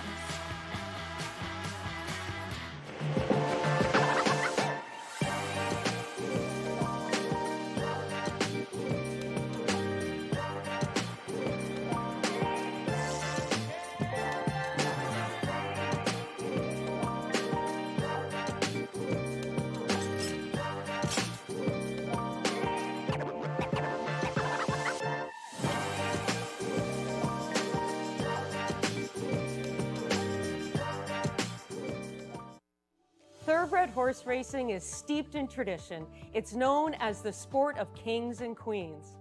But for those who are not monarchs, owning a thoroughbred racehorse is accessible to us too. And whether it's your family's biggest win in 30 years or your first win after your first few months as an owner, it's an experience unlike any other. To learn more about thoroughbred racehorse ownership in Ontario, reach out to connect with someone who can help you get started on your journey.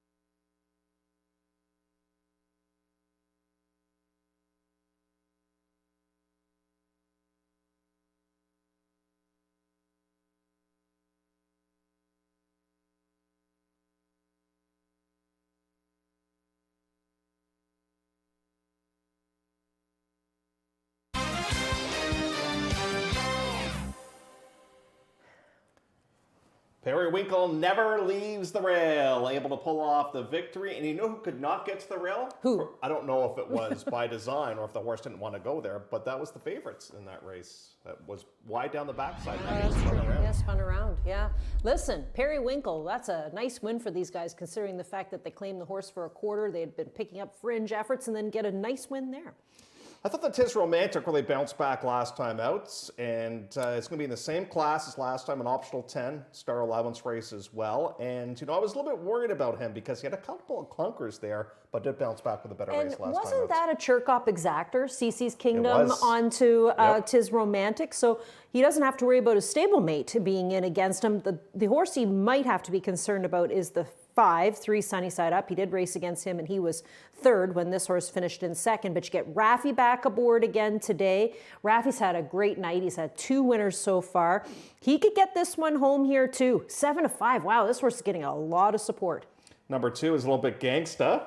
Yeah, I see that.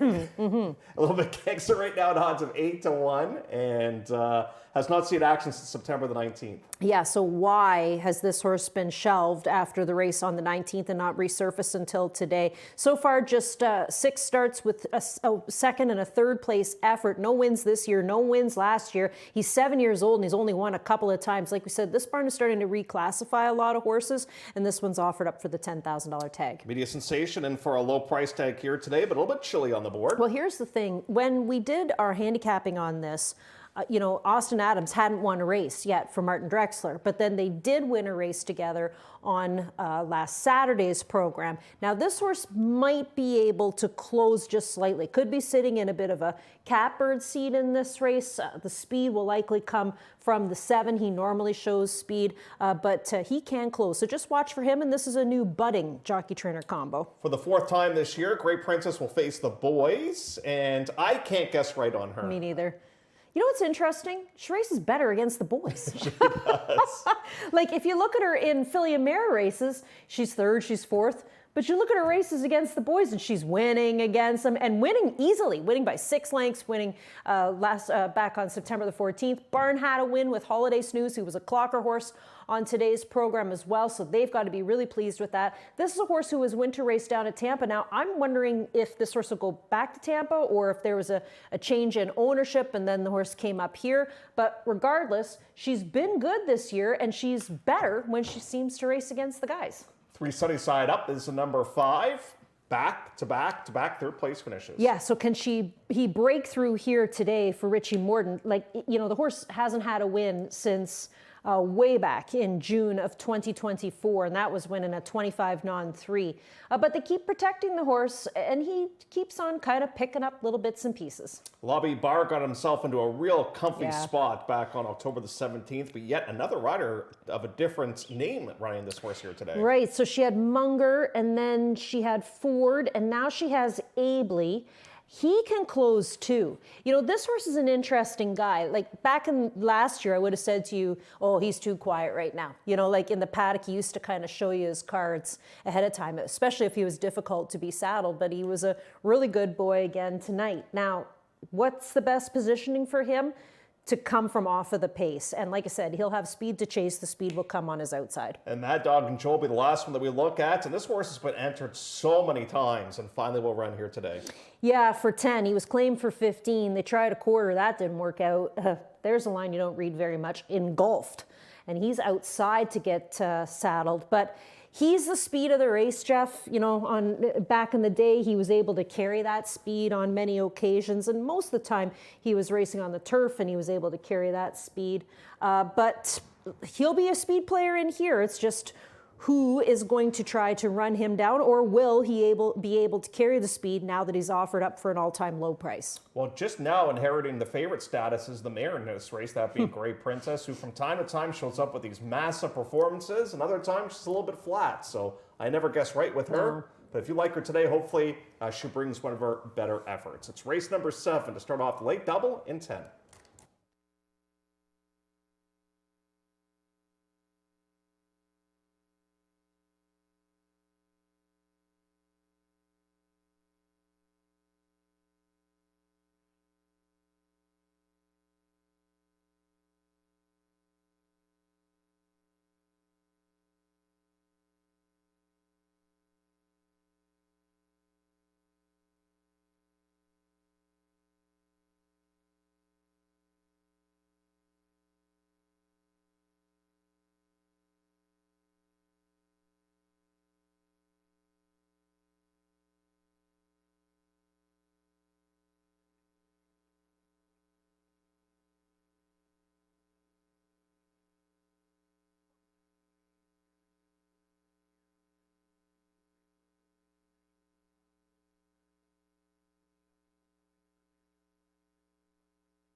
As we come to race 7, do note the weight change for Grey Princess is a pound over.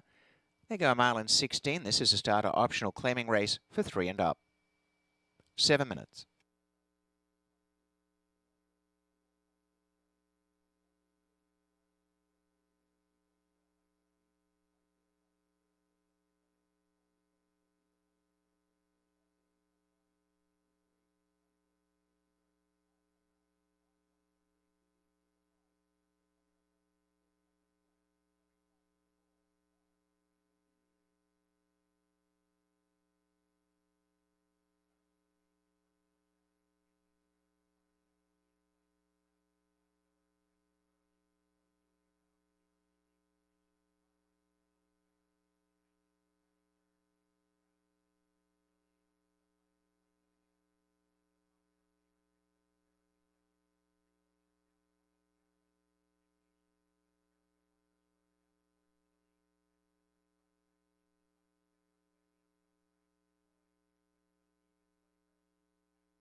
In the post parade, number 1, 'tis Romantic.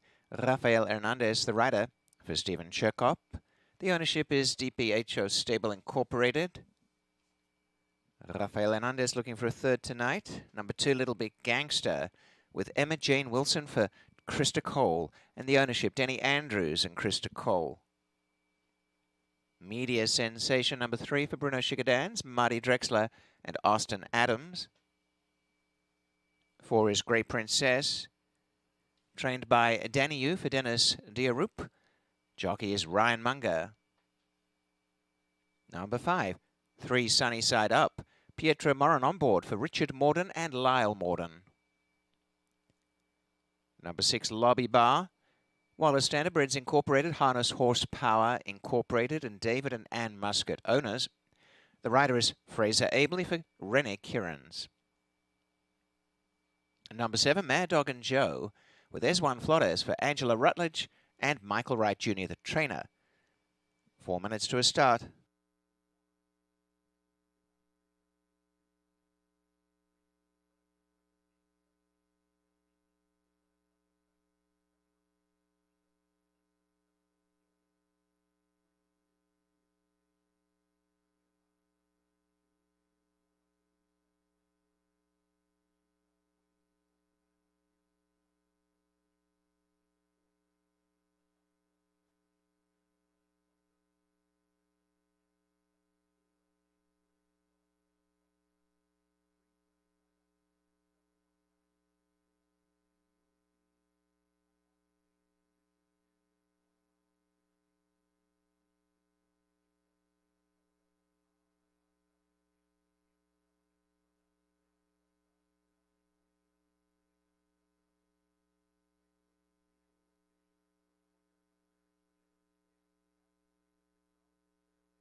Two minutes.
So they are moving up. Tis Romantic has gone to the inside gate as they come forward. A Little Bit Gangster into gate 2.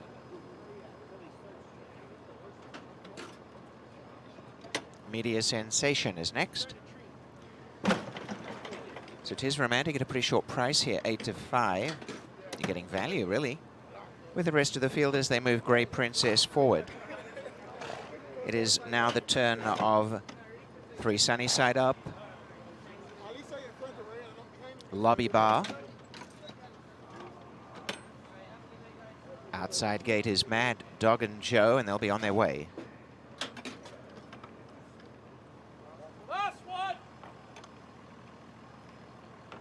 Set to run.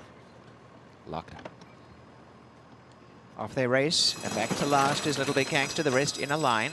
And a good start for Mad Dog and Joe, who loves to lead and gets that opportunity easily. Mad Dog and Joe goes across full of composure to lead by about 5 lengths. And now it's going to be Catch Me If You Can. Mad Dog and Joe by 6 as they take the turn. In second spot, 3 Sunnyside Up. Racing third is Media Sensation. On the inside, Tis Romantic in fourth. In behind them is Lobby Bar. Next to last, Grey Princess. And last, Little Big Gangster. Mad Dog and Joe on a bit of a run alone out the backstretch here by about 8 lengths. In second placing remains 3 Sunnyside Up from Media Sensation. Tis Romantic, Lobby Bar, Grey Princess, and last of all is Little Big Gangster. Down to about 5 lengths now and still unopposed. Mad Dog and Joe with a bit of a breather. Shows the way for Eswan Flores through what was a half in 48 and 2 and leads by 4 lengths. 3 Sunnyside Up and also Media Sensation coming closer now. On the inside is the favourite Tis Romantic as they come after this leader within 2.5. Running on is Lobby Bar. Grey Princess hugs the rail and is making ground. About 5 away last, Little Big Gangster. How much is left in the tank is remaining to be seen here, but Mad Dog and Joe seems to have not been used up and has gone away again, out by about 2 or 3 lengths to in second. Tis Romantic, who's under the whip, and in third, Grey Princess from Lobby Bar, and the rest have dropped off.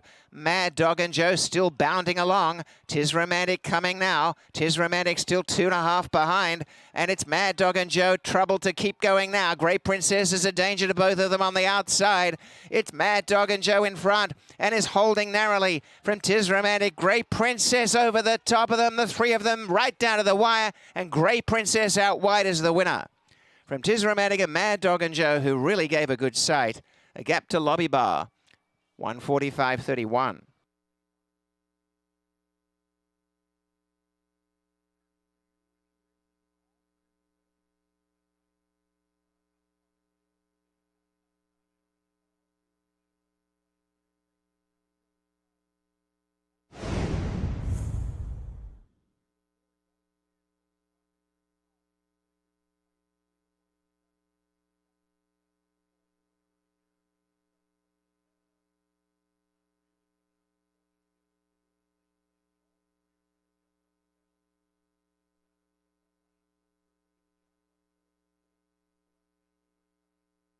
The winner is 4, Grey Princess. Second is number 1, Tis Romantic. And third, 7, Mad Dog and Joe. 6, Lobby Bar was fourth, 4-1-7-6.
You're the best, man. What a trainer, Danny. You're the best. You do good, bro. You do good. If you switch, you need more power. Yeah. If you switch, you need more power. You finish even better. Thank you. Thank you, guys. So Grey Princess, she seems to really relish winning this way. She won this way back in September, and she won this way back in July. She wins wide out on the track. She's done it again, and this time win number 7. Ryan Munger a double, Danny Yu a double, and Dennis Diaroop, the winning owner, Veloce LLC, Brett the winner in Kentucky. The Grey Roan 5-year-old mare by Cross Traffic from Moz Exotic is a 7-2 winner.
It is official, $9.10 for Grey Princess, and that exacta 31 even. The trifecta 119.90, Super 4176 618.20, 3-4 double 43.20, pick 3 234 78.40, and the pick 4 numbers 3-2 3-4 267.50. The 1-4 swinger 415 4-7 $12, 1-7 11.40. Race 7 payouts.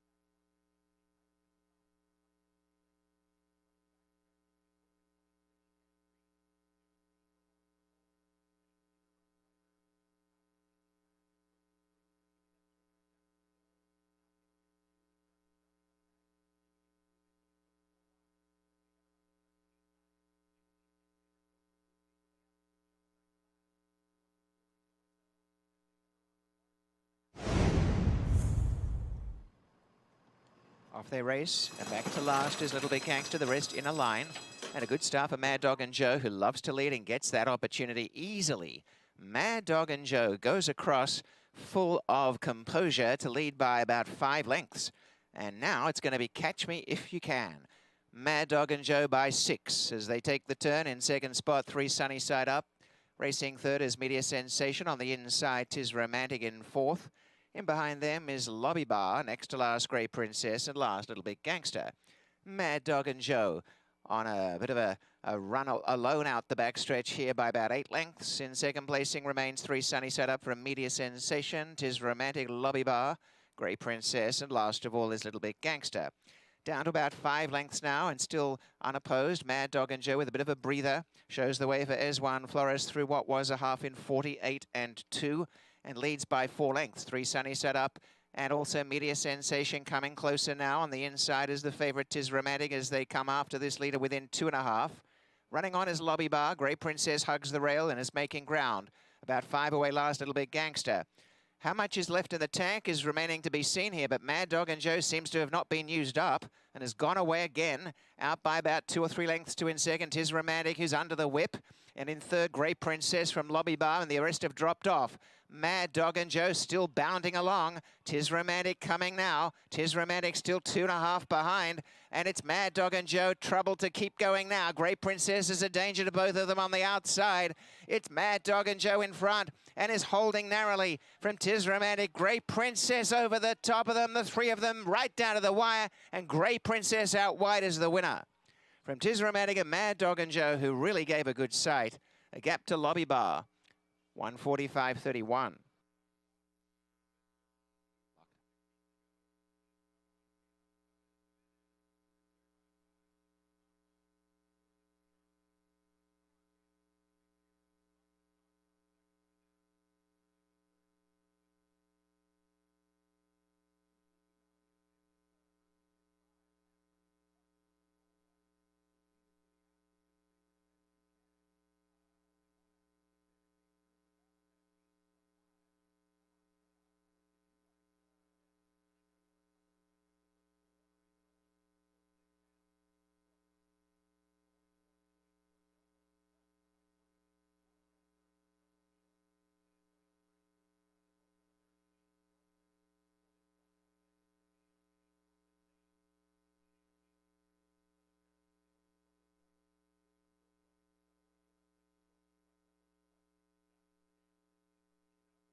There is the 7th race finish order.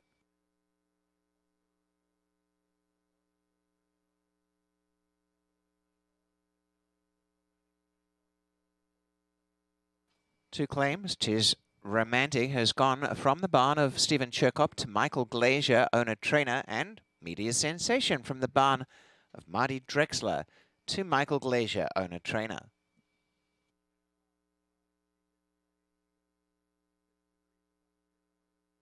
The carryover in the jackpot high 5 is $139,675.07. This race coming up with no changes, race 8 in 17 minutes' time.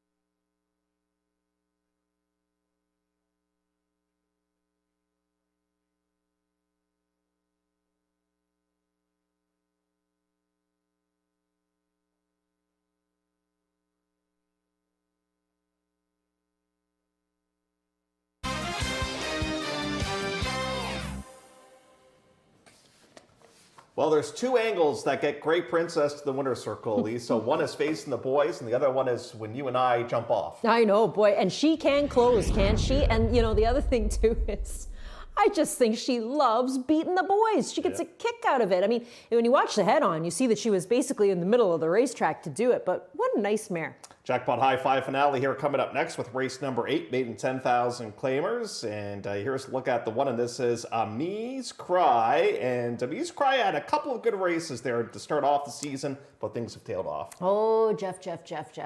Maidens for 10.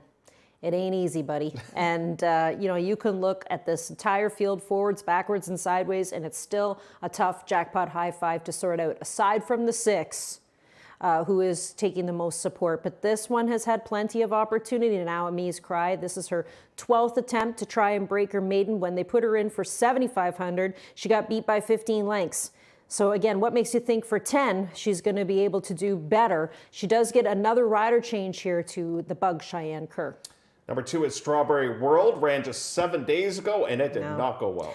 Look, I'm not a big fan of the quick turnarounds. Some barns do it and they're successful at it, but I'm just not a big fan of it. And this is a horse that didn't really run much of a jump in that race at 1 mile and a 16th. And now comes back for 10 off of the short rest. It's just not for me.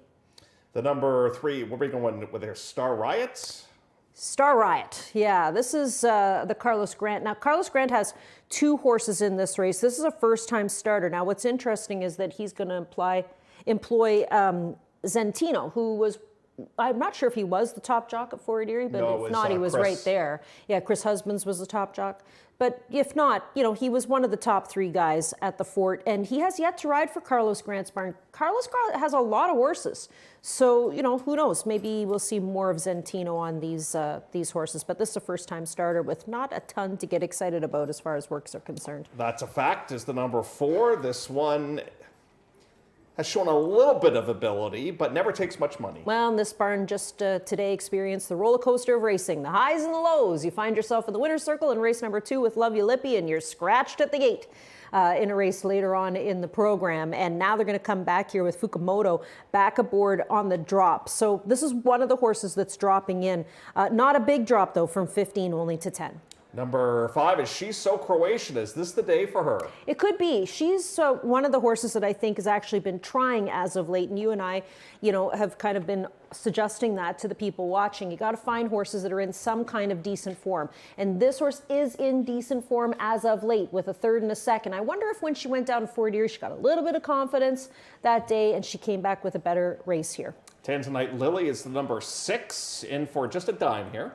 I like her because the drop is big enough. From 25 in for 10 for a barn that's had a really good week last week. They do well with Pietro. They're adding blinkers. They're coming in off of a bullet work, a real nice 5/8 move in a minute and change, which indicates we are ready to fire. We talked about this for the Jackpot High 5, just suggesting the 6 and the 5 seem to be the horses that, at least on paper, look good. Then you're going to have to start hitting the all button. Here's the cleverly named Uncharacteristic. Nope. She just hasn't really done much as of late. At 7/8 of a mile, she was 8th beaten 15. At 5.5 furlongs, she was 6th beaten 12 lengths. She just hasn't really shown us much interest. Number 8 is Sweet Valentine, who let us down last time. Yeah, we played her, and so did a lot of other people, and she ended up 6th. That wasn't really great at all. She was beaten 10 lengths that day. Austin Adams was aboard. Now, what does Barb do today? She switches up jocks for the 3rd time, from Vivez to Adams to Munger. And Ryan's had an awesome night. He had 2 winners on the program. He won with Holiday Snooze. He just won with the Grey Princess. He could come back and give this filly a great ride, and we get her right there. Blinkers are being added as well. And we'll wrap it up with the number 9, this being Malibu Betty. So this is the other Carlos Grant horse, and he's going to change up riders again to Zero Ford. He has yet to use a bug on this horse, so we'll get in a little bit later here at 116 pounds. So double-digit odds, the odds on that one at that 15-1 quotation as we get set to wrap it up for today. And race number 8 does have that Jackpot High 5 carryover of $139,675.07. Elisa and Jeff with you as we get set to wrap it up. Doubles today. Hernandez, Danny Yu, and Ryan Munger. Yeah, really great day for those guys. Raffi, of course, we're going to be watching it. And it's something we're going to start adding to the show beginning tomorrow is the race for top jock between Raffi and Pietro. But a reminder, Pietro will not be riding the Saturday program. He's headed down to Kentucky for Mancetti. And tomorrow, get out your program from Sunday, and we'll let you know where all the races are. Like this was the original this race from Sunday. So 7 of your races should be already handicapped. So 2:05, we'll have the pregame show. First race post time will be at 3 p.m. And then Saturday, First race post time will be 12 p.m. For 12 races. And coming up on tomorrow's program, we have 2 stake races, which is a bit of an unusual thing to have on a Friday, as we have the wrap-up of the Heritage Series. Yeah, those were those 2 stakes that were scheduled for the canceled Sunday program. Right, and do know if you are going to do your handicapping in there that this new Simon horse is scratched from that 1 stake race because, as I said with Elisa during the pregame show, once you scratch it of a stake race, if the card is canceled, you cannot re-enter. So thus, that race complexion has changed. That is it. That is all. As the horses are heading out towards the racetrack, will the 6 deliver as the favorite, or will the jackpot high 5 be in jeopardy? We'll find out in 10 minutes, and we'll see you tomorrow. First race post time of 3 p.m.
It is the call to post, and the carryover is $139,675.07. There are no changes. They'll go 6 furlongs this final race coming up. On the way to the post parade, 7 minutes.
Post parade. Here is the field. Number 1 is Me's Cry with Cheyenne Kerr for Kevin Whiteley, owner trainer.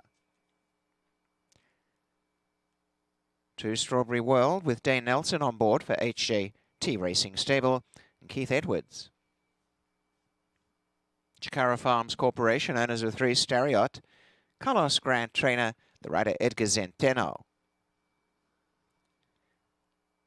Number 4, That's a Fact.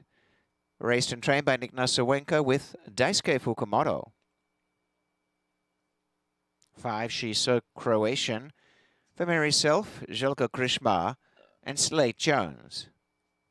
Tanzanite Lily is the 6 in the barn of Siddhartad for Trini Boys with rider Pietro Moran. Number 7, Uncharacteristic. Beverly Chubb, owner trainer, jockey Juan Crawford.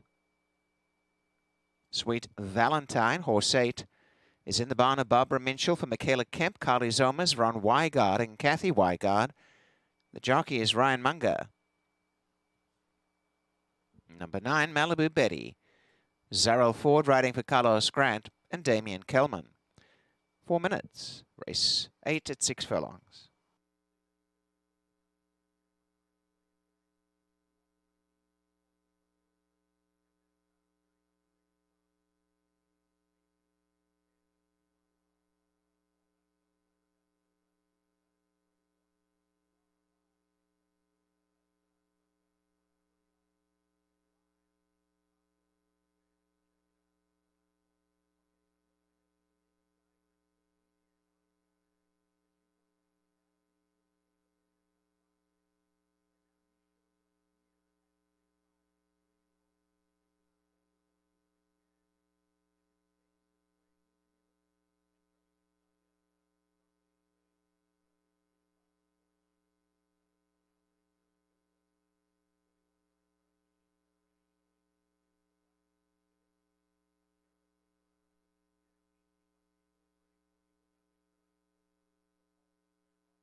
Two minutes.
Now they're headed to the starting gate. A favourite at a very short price is Tanzanite Lily, 3 to 5.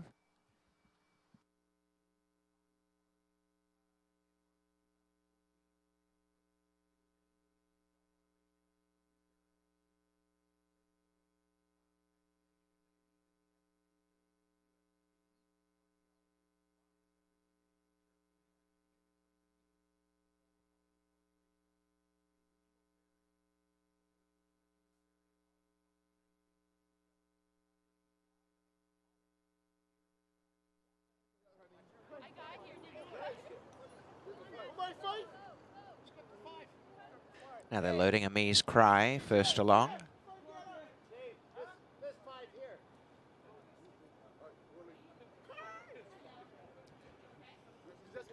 Gate 2, Strawberry World.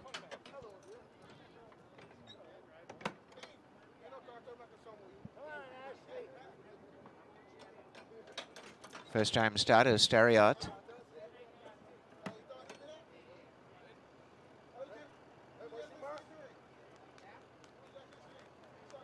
Tanzanite Lily has gone up. She's so Croatian's in the gate, further across. Uncharacteristic. To gate 4, that's a fact.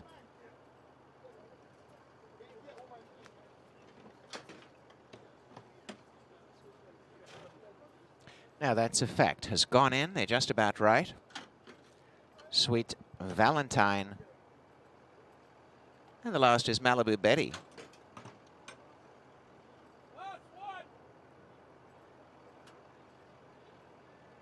Fillies and mares in the gate, locked up. Off their race and a bit slow was Stariot, and vying for that lead is She's So Croatian. Amise Cry on the inside, coming through to be second. A length away in third is Sweet Valentine. And then in the centre, Tanzanite Lily from Uncharacteristic, and up the inside goes Strawberry World. Wider on the track, Malibu Betty.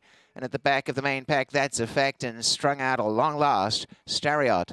Amise Cry's gone to the front by a length to She's So Croatian. One away third, Sweet Valentine. Over on the inside, Strawberry World. Making ground, Malibu Betty wider on the track. Then Tanzanite Lily trying to get back into the hunt. And on the inside, that's a fact, Uncharacteristic, a long last, Stariot. Down to the 5/16ths and well clear, Amise Cry. Almost three, She's So Croatian in second. 2.5 away, Sweet Valentine. And coming on the outside, Malibu Betty, Tanzanite Lily the centre. And on the rails, Strawberry World, top of the stretch. Amise Cry has not let up. Leads by 3.5 to She's So Croatian. Strawberry World, they're gaining now. Strawberry World up the inside, finishing really well. The leader by a couple of lengths, Amise Cry. Strawberry World trying a hard out in second. Amise Cry, a length and a half, and here down the outside, that's a fact. The wire coming up to save Amise Cry to win. From That's a Fact, Strawberry World third, Malibu Betty fourth, and She's So Croatian rounded out the jackpot high five. The time is 1:13:21.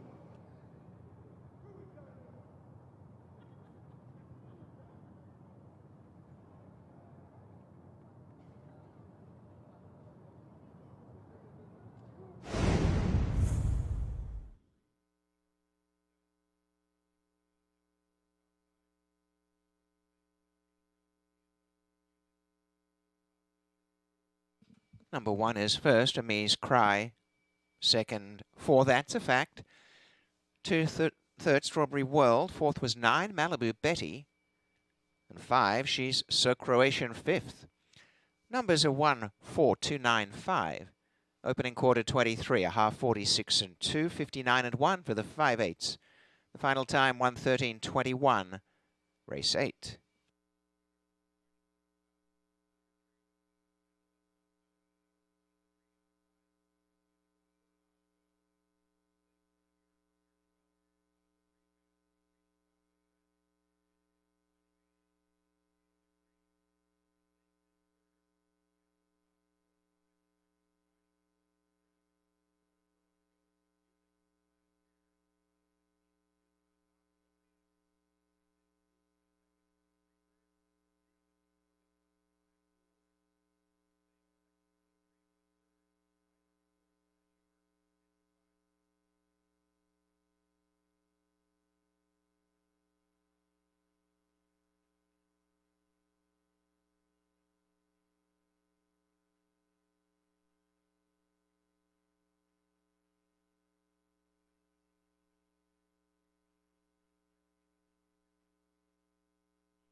Winner of the final race, Amise Cry, and big performance. Success here for Cheyenne Kerr and for Kevin Whiteley, owner-trainer. Bred by the late Paul Buttigieg is a Bay Filly 3 by Amise Holiday from Don't Cry. A breakthrough win for Amise Cry.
Official and Amise Cry, $29.60, $13.40 and 8 even across the board. 4 That's a Fact, $9.40 and $6.40, and 2 Strawberry World, $6.20.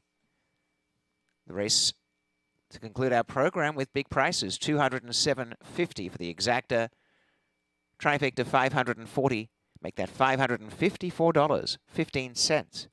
1429 Super, $3,809.85. In the jackpot high 5, number 5 was 5th, $8,798.15. And the carryovers, $150,584.83 for Friday program. The 4-1 double, $308.80, and the swinger, 1-4-6-15, 1-2-18.85, 2-4-7-30.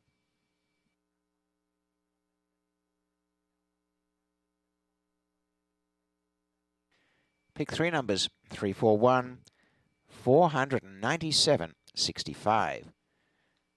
Now the pick 6, you need 5 out of 6 for $1,418.65. The carryover, $4,936.93 to Friday's program.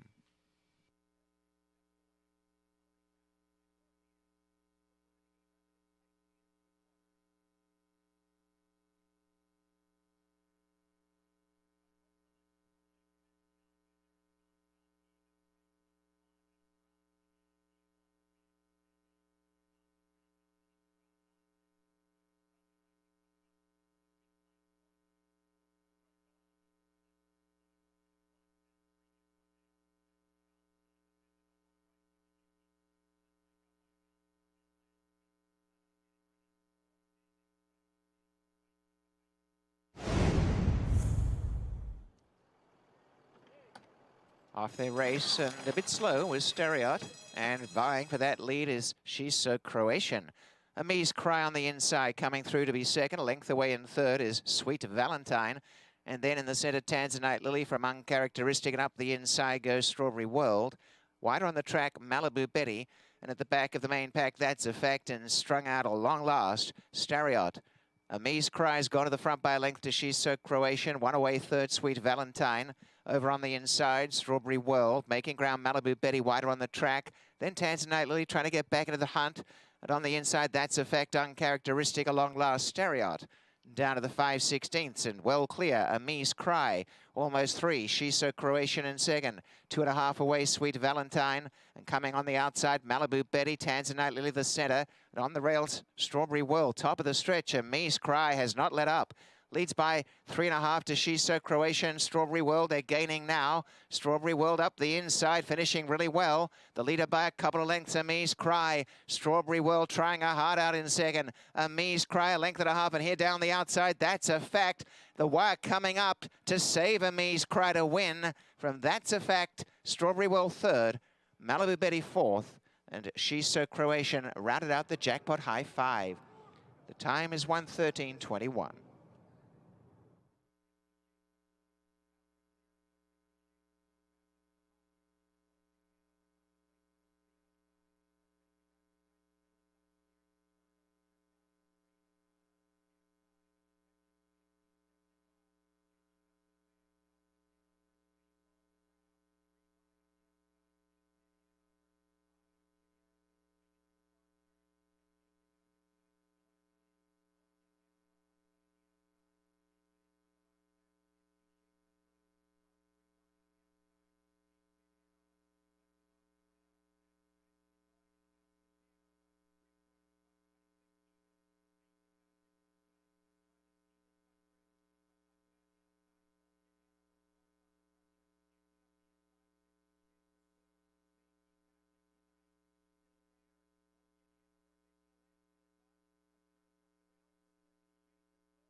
And that does conclude our program. There's the finish order. And we're back with Friday racing with a big race 11 card and 12 on Saturday and 11 on Sunday. Thanks for joining us and have a very good night.